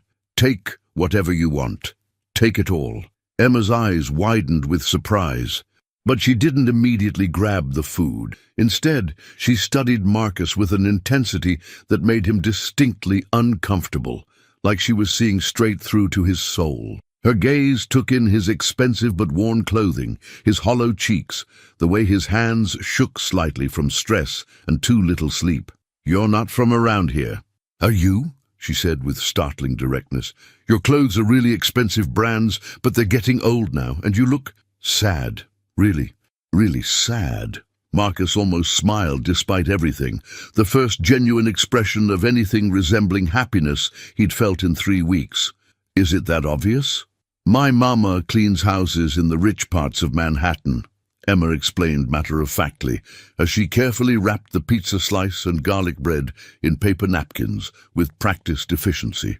"I go with her sometimes when school's out, and I know what rich people look like when they're pretending not to be rich anymore. You have that same look." The wisdom in that simple observation hit Marcus like a physical blow to the stomach. This 8-year-old girl had just articulated something that 23 years in high-stakes business hadn't taught him, that desperation had its own unmistakable signature. "Your mama sounds like a very intelligent woman," he said quietly. "She's the smartest person I know," Emma replied with fierce pride. "She went to university in Columbia and studied civil engineering before she came here to America. She can design bridges and calculate load-bearing structures and solve mathematical problems that would make your head spin. But her degrees don't count here. So instead, she scrubs toilets for people who aren't half as smart as her." Emma's voice held no bitterness, just the matter-of-fact acceptance of an unfair world that had taught her harsh lessons far too early. "She never complains, though. She just works harder than anyone should have to work, and she tells me that someday things will be better if we're patient and smart about it." Marcus watched as she carefully secured the food in her little handmade purse, noting the way she handled each piece like it was precious cargo. Something nagged at him about this encounter, the way she'd sized him up so quickly. The calculating intelligence in her eyes that reminded him powerfully of his own younger self when he'd been hungry and desperate and determined to claw his way up from nothing. "Emma, can I ask you something?" he said, leaning forward slightly. "What do you want to be when you grow up?" "Rich," she answered immediately, without the slightest hesitation or embarrassment. "Rich enough that my mama never has to scrub another floor or say yes sir and no ma'am to people who treat her like she's completely invisible." "That's a very good goal," Marcus said carefully. "But how exactly do you plan to achieve it?" Emma looked at him like he'd just asked her to explain how breathing worked, like the answer should be completely obvious to anyone with half a brain. "By being smarter than everyone else, obviously. By learning how the game really works, instead of just stumbling around playing it blind." Marcus felt a genuine chill run down his spine. This wasn't the typical answer of an 8-year-old dreaming about being a princess or a pop star or a veterinarian. This was the calculated response of someone who had already figured out that life was fundamentally a game with rules heavily rigged in favor of the house, and that the only way to win was to understand those rules better than the people who'd written them. "Emma," he said slowly, testing the waters, "what if I told you that I once had $4.3 billion and lost every penny of it by signing a piece of paper I didn't properly understand?" Emma stopped organizing the contents of her purse and looked at him with sharp, sudden focus. Her entire demeanor changed in an instant, shifting from polite child to something far more dangerous and perceptive. "I'd say you're either lying to make yourself sound more interesting," she replied with startling directness, "or you're Marcus Wellington, and you got completely played by Blackstone Industries exactly 3 weeks and 2 days ago." The blood drained from Marcus's face so quickly he felt lightheaded. "How in God's name could you possibly know about that?"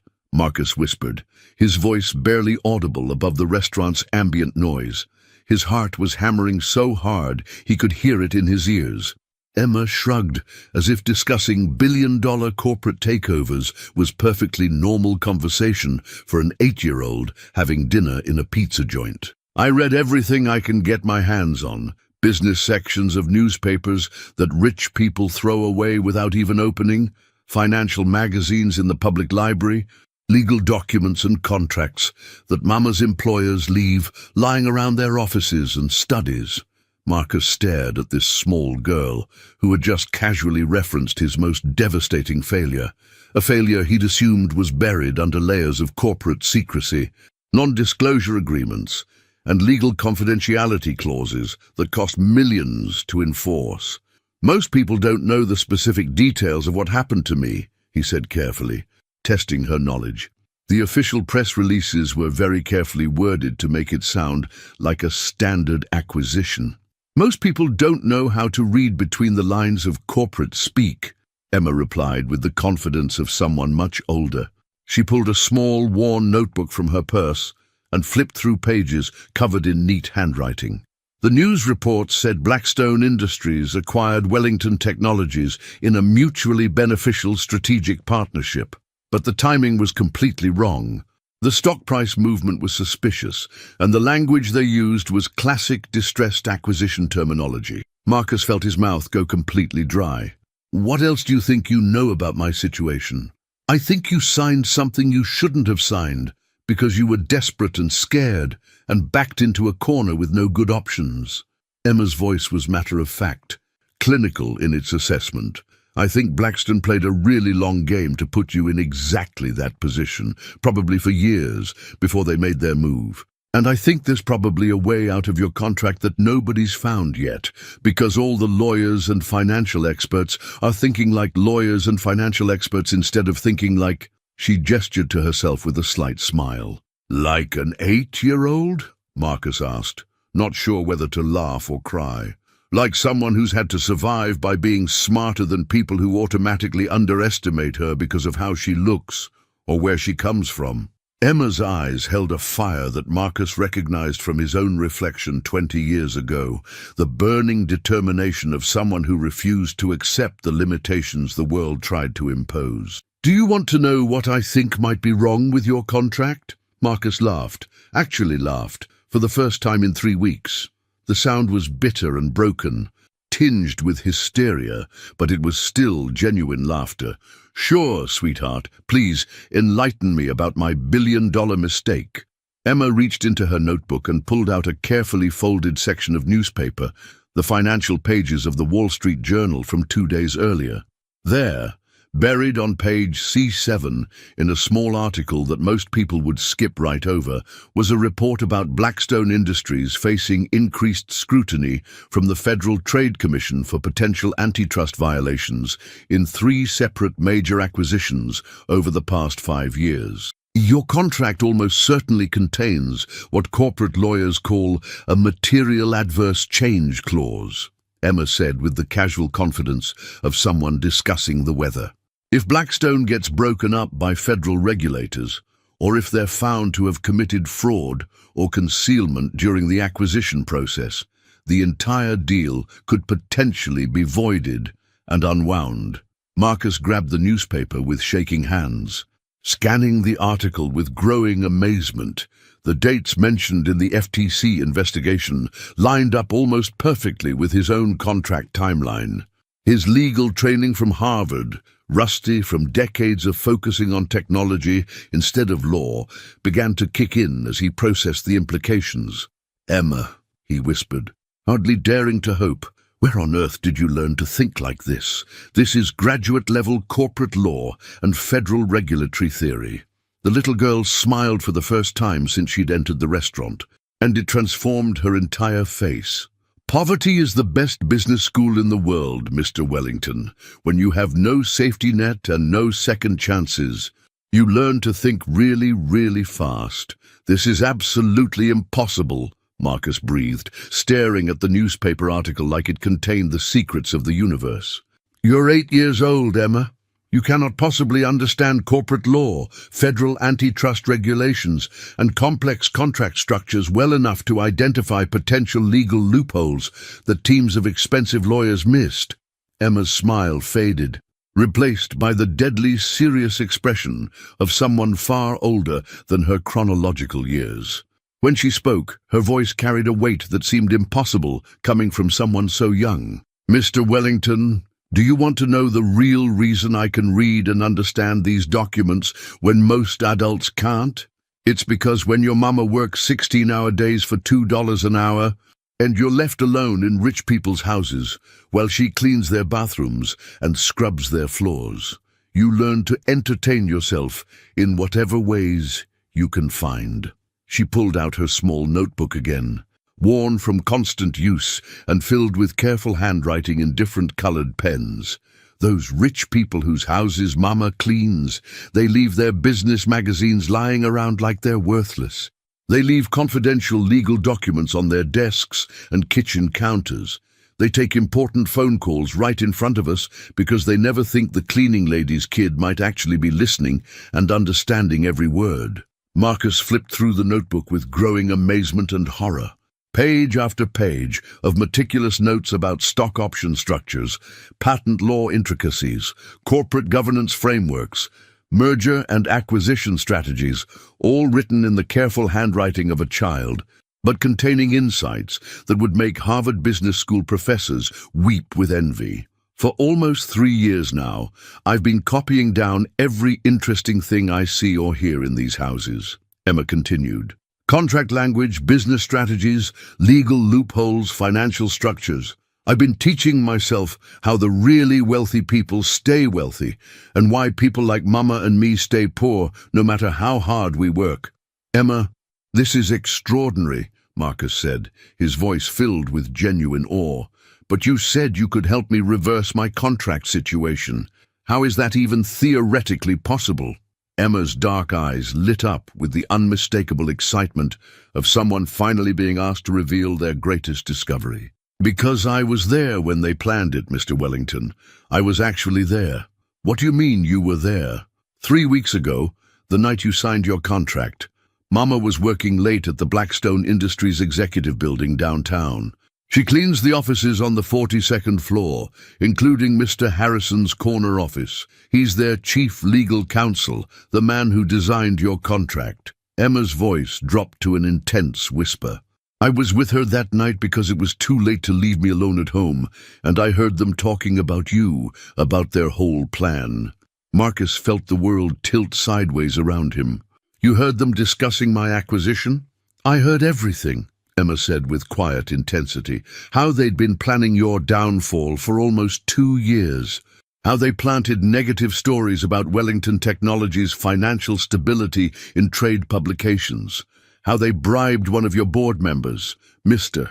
Richard Ashworth, to create internal pressure for a quick sale. How they deliberately timed market pressures to coincide with your personal vulnerabilities." Emma reached deeper into her notebook and pulled out what looked like a photocopy of an internal document. "And while Mama was cleaning the bathrooms, I used their copy machine to make copies of documents they'd left on the conference room table." Marcus unfolded the paper with trembling hands, his heart hammering against his ribs. It was an internal Blackstone strategy document titled Project Wellington, Phase 3, Acquisition Completion. The contents made his blood run cold and his vision blur with rage. Every single pressure point they'd used against him was laid out in clinical, methodical detail. Every financial crisis that had driven him to desperation had been carefully orchestrated months in advance. Every supposed coincidence had been planned with surgical precision. They hadn't just taken advantage of his desperation, they had created it systematically, like scientists conducting an experiment on a laboratory rat. But at the bottom of the page, highlighted in yellow marker, was something even more damning. A timeline clearly showing that Blackstone had known about their pending FTC antitrust investigation, a full 6 months before they'd approached him with their acquisition offer. They had deliberately concealed material information that would have fundamentally changed his decision to sign. "Emma," Marcus whispered, his voice shaking with a combination of rage and hope he hadn't felt in weeks. "Do you understand what this document represents? This proves fraudulent concealment, market manipulation, and probably a dozen other federal crimes. This could void my entire contract and put half of Blackstone's executive team in prison." The little girl grinned with the satisfaction of someone who'd just delivered the perfect checkmate move. "I was really hoping you'd say that, Mr. Wellington. Now, do you want to hear my business proposal?"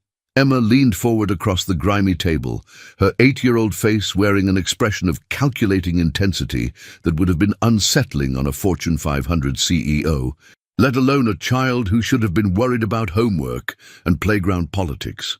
"Here's my proposal, Mr. Wellington," she said, with the quiet confidence of someone who had thought through every possible angle. "You use my information and evidence to break your contract with Blackstone and reclaim control of Wellington Technologies. In exchange, you make me the youngest chief executive officer in American corporate history." Marcus nearly choked on the sip of coffee he'd just taken, coughing so hard that other diners turned to stare. "Emma, you're 8 years old. You can't legally sign contracts, vote, drive, or even stay home alone in most states. There's absolutely no way you could legally serve as a CEO of a major corporation." "You're absolutely right.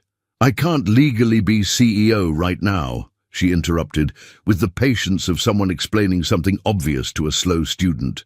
"But I can legally serve as your senior strategic consultant and chief advisor. And when I turn 18 in exactly 10 years, you transfer majority ownership of the company to me through a carefully structured succession plan." Her eyes burned with an ambition that would have been genuinely frightening in an adult, let alone a child. 10 years, Mr. Wellington. 10 years of me working beside you every single day, learning every aspect of the business, studying every industry trend, preparing to take over when I'm legally old enough. And you never have to worry about being betrayed or manipulated again, because everything I achieve will be built on the foundation you give me. I'll owe my entire future to your decision to trust me." Marcus stared at this incredible child, his mind reeling from the sheer audacity of what she was proposing. The idea was insane, legally questionable, practically impossible, and yet there was something about her absolute certainty that made it seem almost reasonable. "Emma, why would you want this kind of responsibility? Most children your age dream about toys and games and summer vacations, not running multinational corporations and dealing with shareholders and regulatory compliance." Emma's voice grew soft and vulnerable for the first time since she'd sat down, revealing the hurt child beneath the calculating business mind. "Because right now, at this exact moment, my mama is on her hands and knees in some rich woman's marble bathroom, scrubbing toilet bowls for $2 an hour. She's been working since 5 o'clock this morning, and she won't get home until after midnight. She'll fall asleep in her uniform because she's too exhausted to change clothes." Tears gathered in the little girl's dark eyes, but her voice remained absolutely steady. "My mama is 26 years old, Mr. Wellington.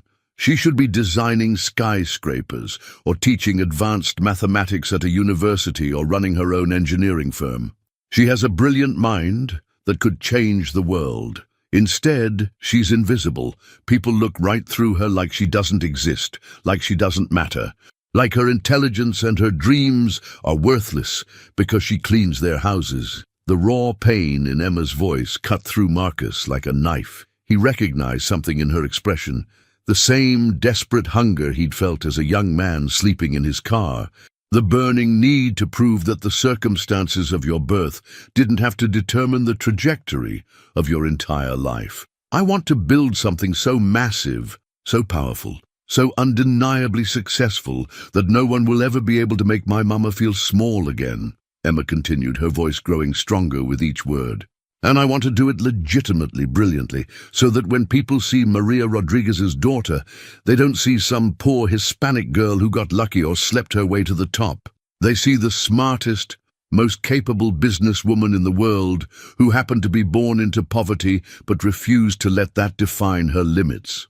Marcus felt something crack open in his chest, a recognition of shared pain, shared ambition, shared determination to rewrite the story the world had written for them. "And if I refuse your proposal?" he asked quietly. Emma's vulnerability disappeared instantly, replaced by cold calculation. "Then you go back to your one-room apartment in Queens, eating discount pizza and feeling sorry for yourself while Blackstone Industries systematically destroys every trace of the empire you spent your life building." Your technology gets buried, your employees get fired, and your name becomes a cautionary tale about business failure. Her voice hardened with absolute certainty.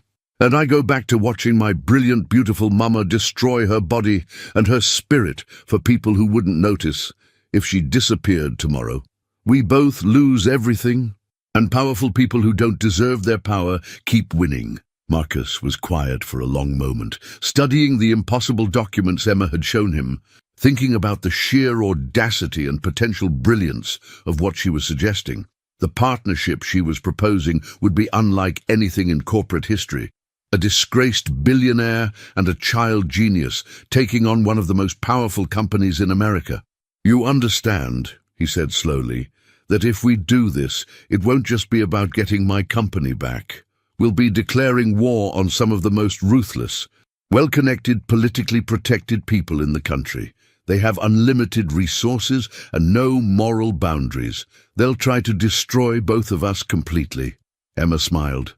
And for the first time, Marcus saw not just intelligence in her expression, but something far more dangerous, the absolute fearlessness of someone who had nothing left to lose. "Mr. Wellington," she said, extending her small hand across the stained table, "I've been at war with powerful people my entire life. The only difference is that now I'll finally have real weapons to fight back with, instead of just dreams and anger."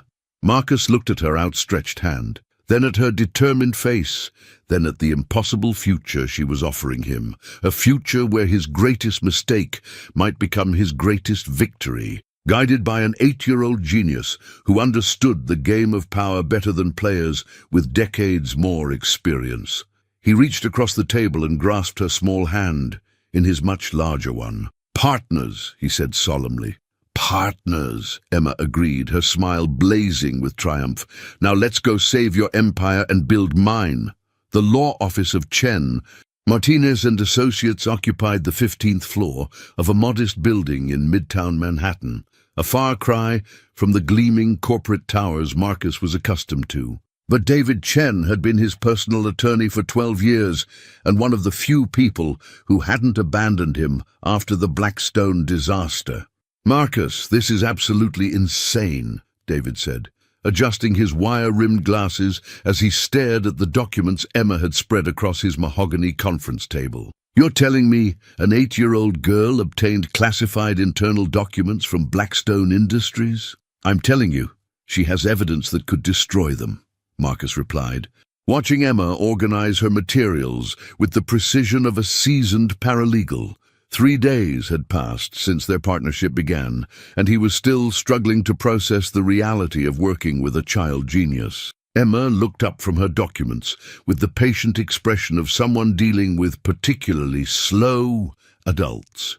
"Mr. Chen, with respect, the how is less important than the what. These documents prove that Blackstone deliberately concealed material information about their FTC investigation. That constitutes fraudulent inducement, which voids the contract under New York corporate law."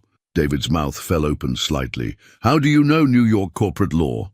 "I read the Business Corporation Law sections 623 through 717 last month at the library," Emma said matter-of-factly. "The precedent case is Morrison Industries versus Hartwell Financial, decided by the New York Court of Appeals in 2019. Similar fact pattern, undisclosed regulatory investigation during acquisition negotiations." Marcus watched David's expression shift from skepticism to amazement to something approaching fear. As a Harvard law graduate with 25 years of practice, David was witnessing an 8-year-old demonstrate legal knowledge that surpassed most junior associates. "Even if these documents are authentic," David said slowly, "Blackstone has unlimited resources and the best legal team money can buy. Harrison Mitchell is their general counsel. He's never lost a major corporate litigation in 15 years. They'll claim the documents are fabricated, question how they were obtained, and bury us in motions and appeals for decades." Emma smiled with quiet confidence. "That's why we're not going to court first, Mr. Chen. We're going to the media." Marcus felt his stomach drop. "Emma, we agreed to be careful. We're going to be very careful," she interrupted. "But we need public pressure to force Blackstone's hand. Corporate fraud is only effective when it happens in the shadows. Once their tactics are exposed, their stock price will crash and their other acquisition targets will run for cover." She pulled out another document, a typed list of names that made Marcus's blood run cold. "These are the investigative journalists who've been tracking Blackstone's questionable practices for years. Sarah Martinez at the Financial Herald, Jonathan Wright at Corporate Watchdog, Rebecca Chen at the Wall Street Tribune. They've been waiting for smoking gun evidence like this." David leaned back in his chair, his expression a mixture of admiration and terror. "This child is proposing to wage economic warfare against one of the most powerful corporations in America. This child is proposing to expose criminals who think they're untouchable," Emma corrected firmly. "Mr. Wellington, in 48 hours, I need you to call Sarah Martinez and offer her the exclusive story. But first, we need insurance." "What kind of insurance?" Marcus asked. Though he suspected, he didn't want to know the answer. Emma's eyes glittered with strategic brilliance. "We need copies of these documents in the hands of people Blackstone can't touch. International journalists, overseas financial regulators, foreign competitors who would love to see Blackstone weakened. If they try to silence us, the story explodes globally." Marcus stared at this remarkable child who was calmly planning the destruction of a corporate empire with the same thoughtful precision most kids applied to video games. "Emma, if we do this, there's no going back. They'll come after us with everything they have." "Good," Emma said with fierce satisfaction. "I've been invisible my whole life. Mr. Wellington, it's time they noticed me." David gathered the documents with shaking hands. "I need 24 hours to verify the authenticity of these papers and research the legal implications. If you're really going to war with Blackstone, we need to be bulletproof." As they prepared to leave, Emma turned to Marcus with an expression of absolute determination. "Tomorrow, we start taking back everything they stole from you, and then we start building something they never saw coming." Marcus nodded, feeling equal parts terrified and exhilarated. The quiet 8-year-old who'd asked for pizza scraps was revealing herself to be a strategic mastermind with nerves of steel. The war for his empire was about to begin.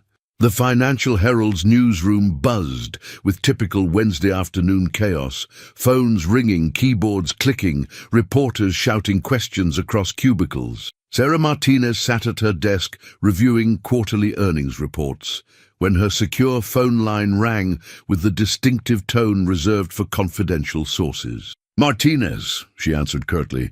"Ms. Martinez, my name is Marcus Wellington. I believe you've been investigating Blackstone Industries' acquisition practices." Sarah nearly dropped her coffee.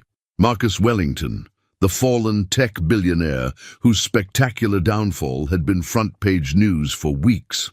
"Mr. Wellington, I'm surprised to hear from you. Most sources assume you're in hiding. I'm ready to talk," Marcus said, "but not over the phone, and I'm bringing someone you need to meet."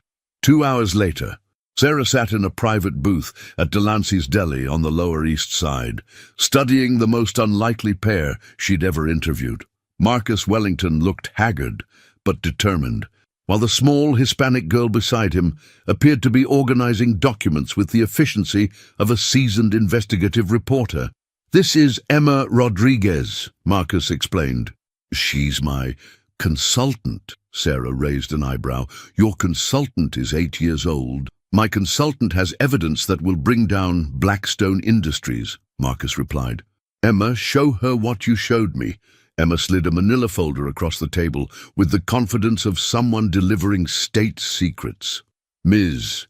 Martinez, these documents prove that Blackstone engaged in systematic fraud during their acquisition of Wellington Technologies. They concealed material information about federal investigations, manipulated market conditions, and bribed corporate insiders." Sarah opened the folder and felt her journalistic instincts ignite. The documents were explosive, internal memos detailing corporate espionage, financial records showing suspicious payments to Wellington board members, and timeline evidence of deliberate market manipulation. "How did you obtain these?" Sarah asked carefully. "My mama cleans Blackstone's executive offices," Emma replied matter-of-factly. "Rich people leave important papers lying around because they never think the cleaning lady's daughter might be reading them." Sarah studied Emma with growing fascination. The child spoke with the vocabulary and confidence of someone far beyond her years, organizing evidence with practiced skill. "Do you understand what these documents mean?" "They mean Blackstone Industries is about to face the biggest corporate scandal in a decade," Emma replied calmly. "They mean Marcus gets his company back, their stock price crashes, and other companies they've bullied finally have the evidence to fight back." Sarah felt the familiar thrill of a major story breaking. This is Pulitzer Prize-level investigative journalism, but Blackstone will claim these documents are fabricated. They'll question the source, challenge authenticity, and probably sue everyone involved. "Which is why we're not just talking to you," Emma said, producing another folder. "Copies of these documents are being delivered simultaneously to the Wall Street Tribune, Corporate Watchdog, and 3 international financial publications. If Blackstone tries to suppress the story in America, it goes global." Marcus watched Sarah's expression shift from skepticism to amazement. "She's thought of everything." "Sarah, legal angles, media strategy, international exposure. She's 8 years old, and she's planning corporate warfare like a seasoned strategist." Emma leaned forward with intense focus. "Ms. Martinez, Blackstone has been systematically destroying smaller companies for years. Wellington Technologies is just their latest victim, but if we expose their methods now, we can stop them before they ruin anyone else." Sarah closed the folder, her mind racing with the implications. "If I run this story, it will be the biggest financial scandal of the year. But it will also make both of you the most hunted people in corporate America." "We're already being hunted," Marcus replied grimly. "The difference is that now we're hunting back." Emma smiled with quiet determination. "The story runs tomorrow morning, Ms. Martinez. By noon, every financial market in the world will know what Blackstone Industries really is." Sarah nodded, recognizing the birth of a legend. An 8-year-old girl was about to take down one of America's most powerful corporations, and she was going to have front-row seats to the destruction. The war had officially begun. The story hit the financial markets like a nuclear bomb at 6 a.m. Eastern Standard Time. Sarah Martinez's exclusive investigation, titled "The Blackstone Files: How Corporate Giants Manufacture Desperation," dominated every business news outlet within hours. Marcus sat in his cramped Queens apartment, watching CNBC's coverage with Emma perched beside him on his salvaged couch, both of them mesmerized by the unfolding chaos they had orchestrated. "Blackstone Industries' stock has plummeted 37% in pre-market trading," the anchor reported, his voice tight with excitement. "The Financial Herald's bombshell investigation alleges systematic corporate fraud, market manipulation and bribery in the acquisition of Wellington Technologies. Federal investigators are already—" Marcus's phone rang incessantly.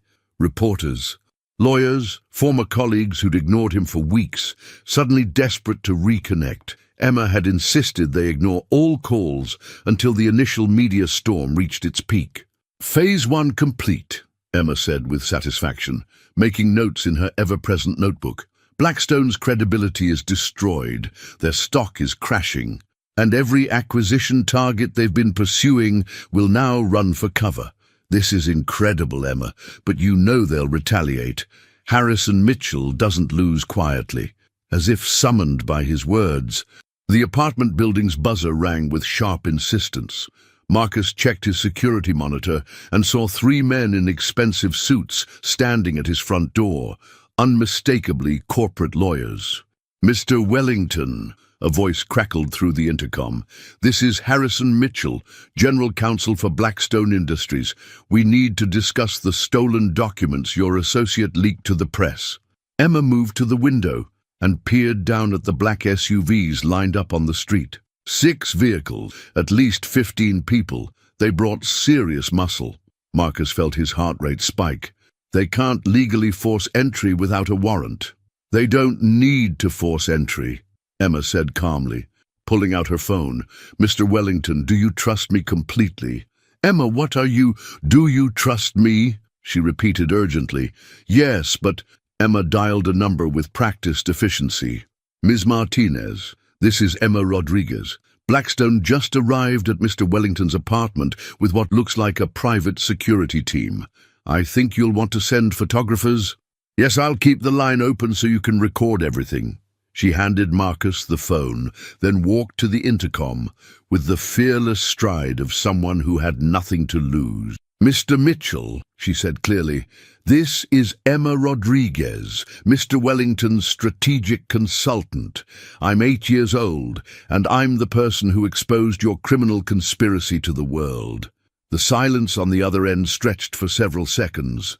I want to speak with Marcus Wellington immediately. Mitchell's voice finally crackled back, tighter with barely controlled rage. Mr. Wellington doesn't negotiate with criminals, Emma replied cheerfully. But I'll make you a deal. You have exactly 60 seconds to remove your intimidation squad from this building before I call the police and report corporate harassment of a minor. The Financial Herald is recording this conversation, by the way. Smile for the cameras, Mr. Mitchell. Marcus watched through the window as photographers emerged from unmarked vans, clearly tipped off by Sarah Martinez. The Blackstone legal team found themselves surrounded by journalists documenting their heavy-handed tactics. Mitchell's voice returned, cold with fury. This isn't over, little girl. Emma's response was delivered with the icy calm of a seasoned negotiator. You're absolutely right, Mr. Mitchell. It's not over.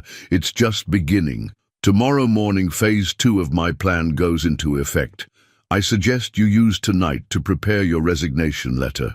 She disconnected the intercom and turned to Marcus with a triumphant smile.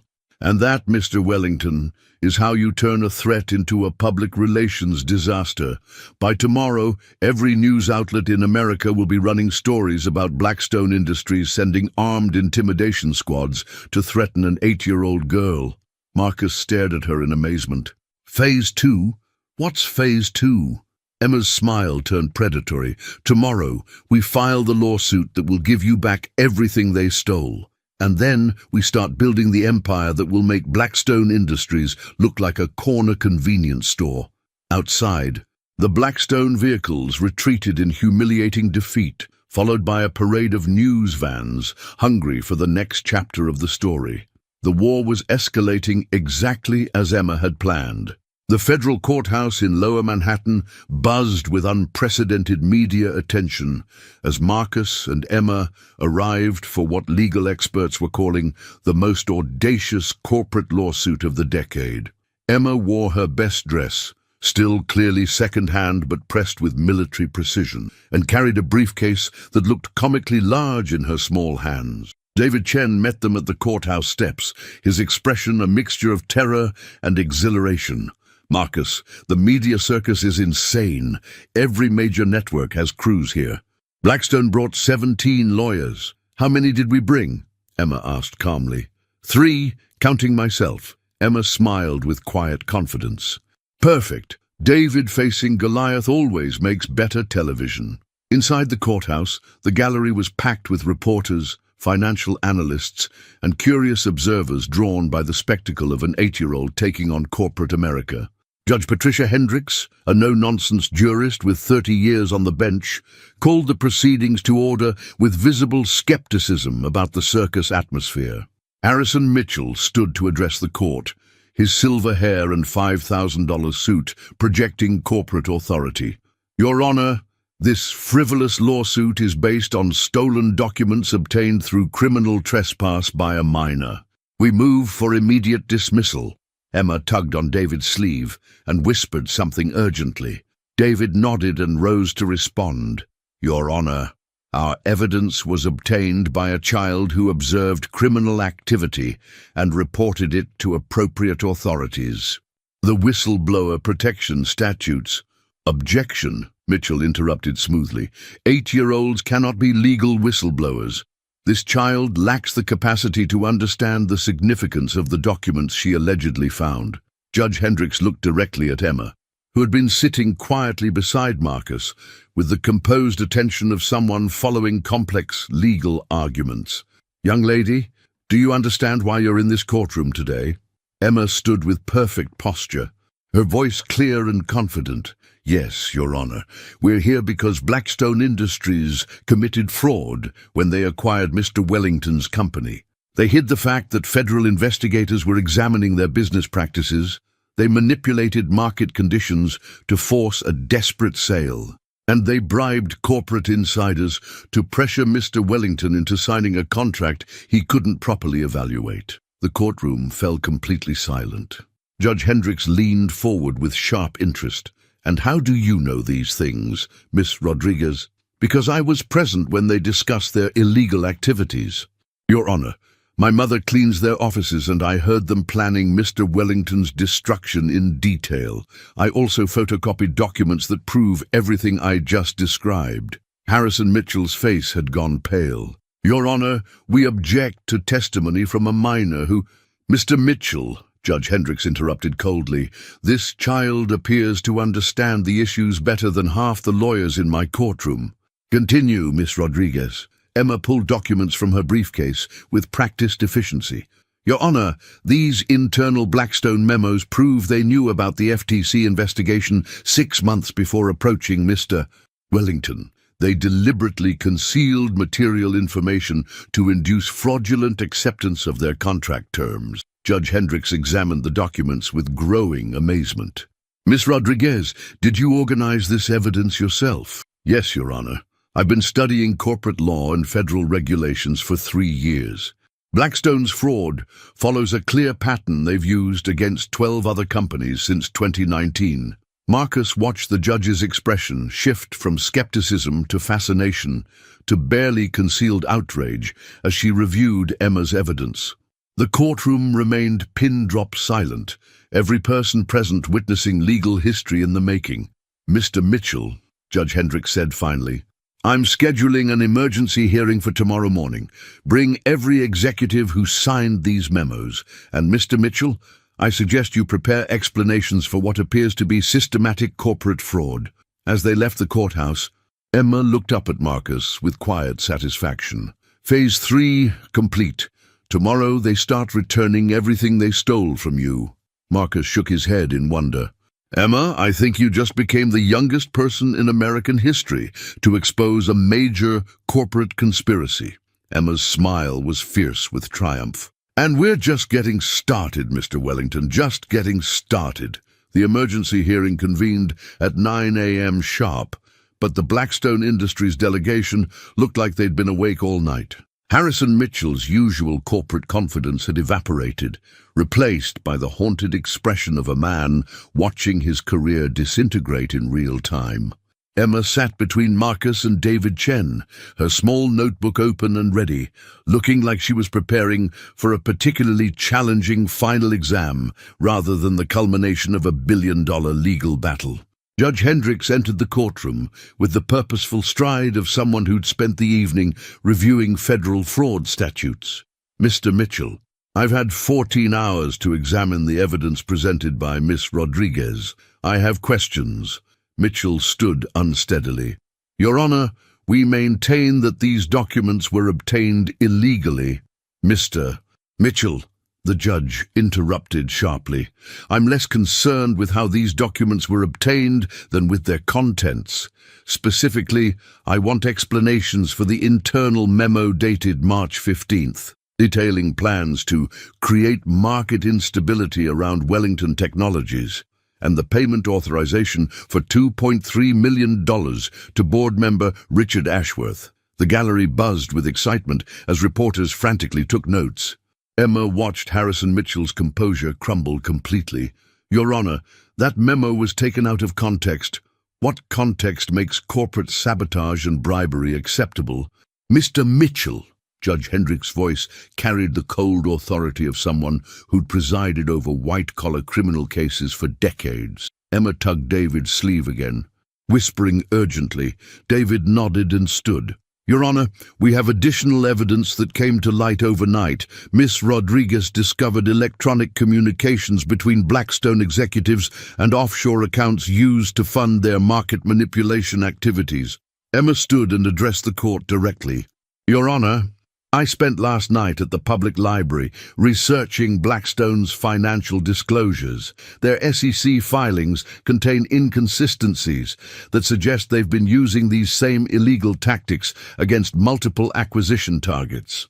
Judge Hendricks stared at Emma with undisguised amazement. "Miss Rodriguez, did you conduct this analysis yourself?" "Yes, Your Honor. I cross-referenced their quarterly reports with federal investigation timelines and found 17 separate instances where they concealed regulatory scrutiny during active acquisition negotiations." The courtroom erupted in whispered conversations as the full scope of Emma's discoveries became clear. She wasn't just exposing the Wellington Technologies fraud. She was revealing a systematic pattern of corporate criminality spanning years. Harrison Mitchell slumped in his chair like a man watching his entire world collapse. Judge Hendricks called for order, then delivered her ruling with crystal-clear precision.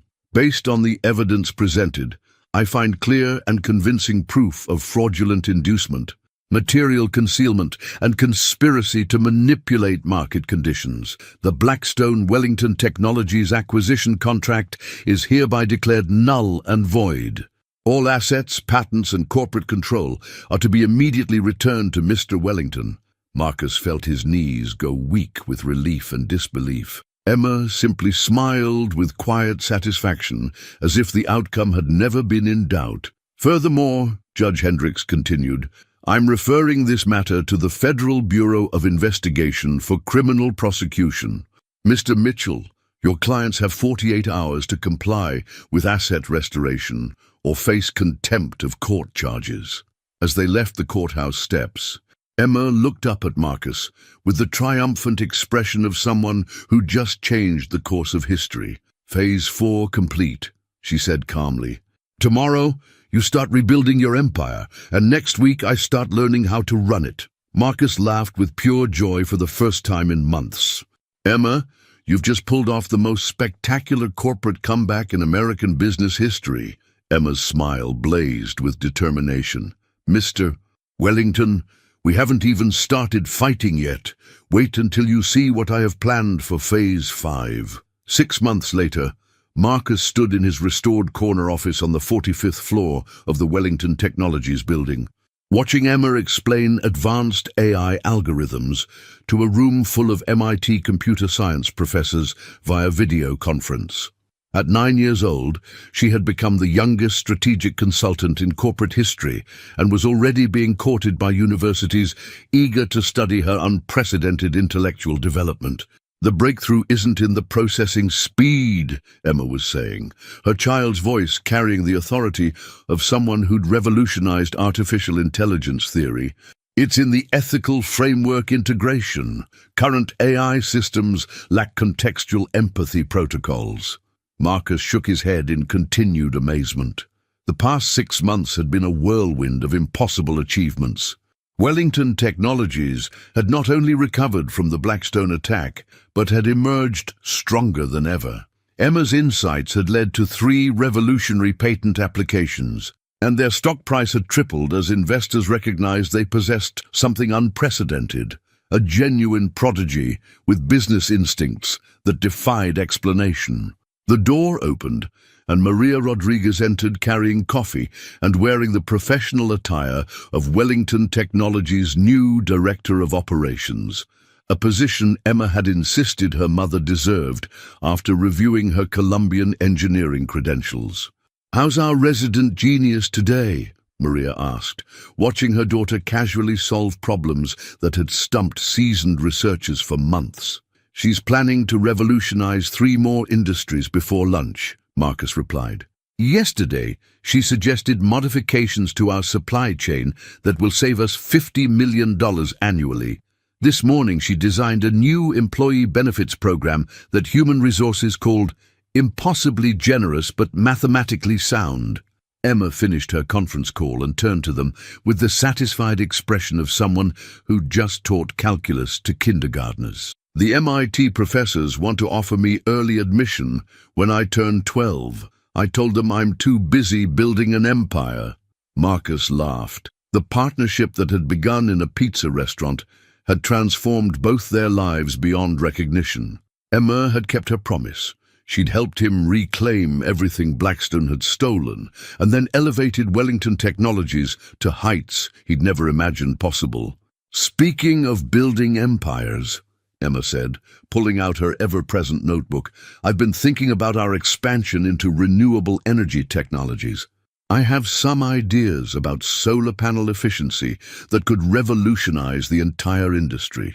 Maria looked at Marcus with the bemused expression of a mother whose child regularly redefined the limits of human achievement.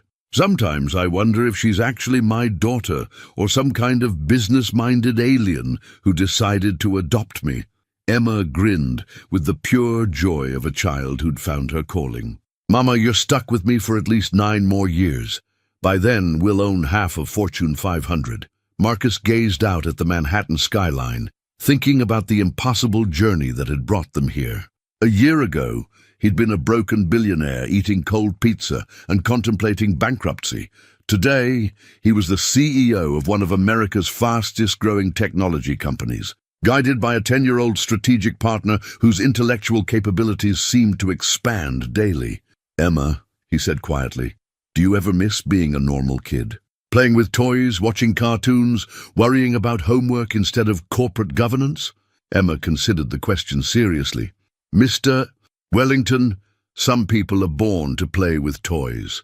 Other people are born to build the companies that make the toys. I know exactly what I am." She walked to the window and looked out at the city, stretching endlessly below them. A city full of dreamers and schemers, winners and losers, all struggling to write their own stories of success and failure. "Besides," Emma added with a smile that held all the confidence in the world, "I'm not done yet. This is just the beginning. By the time I'm 18, Wellington Technologies is going to be the most powerful company on Earth. And every little girl who gets told she's too young, too poor, or too different is going to know that impossible is just another word for hasn't been done yet." Marcus nodded, watching his extraordinary partner plan their extraordinary future. The 8-year-old girl who'd asked for pizza scraps had become the architect of the most remarkable corporate transformation in modern history.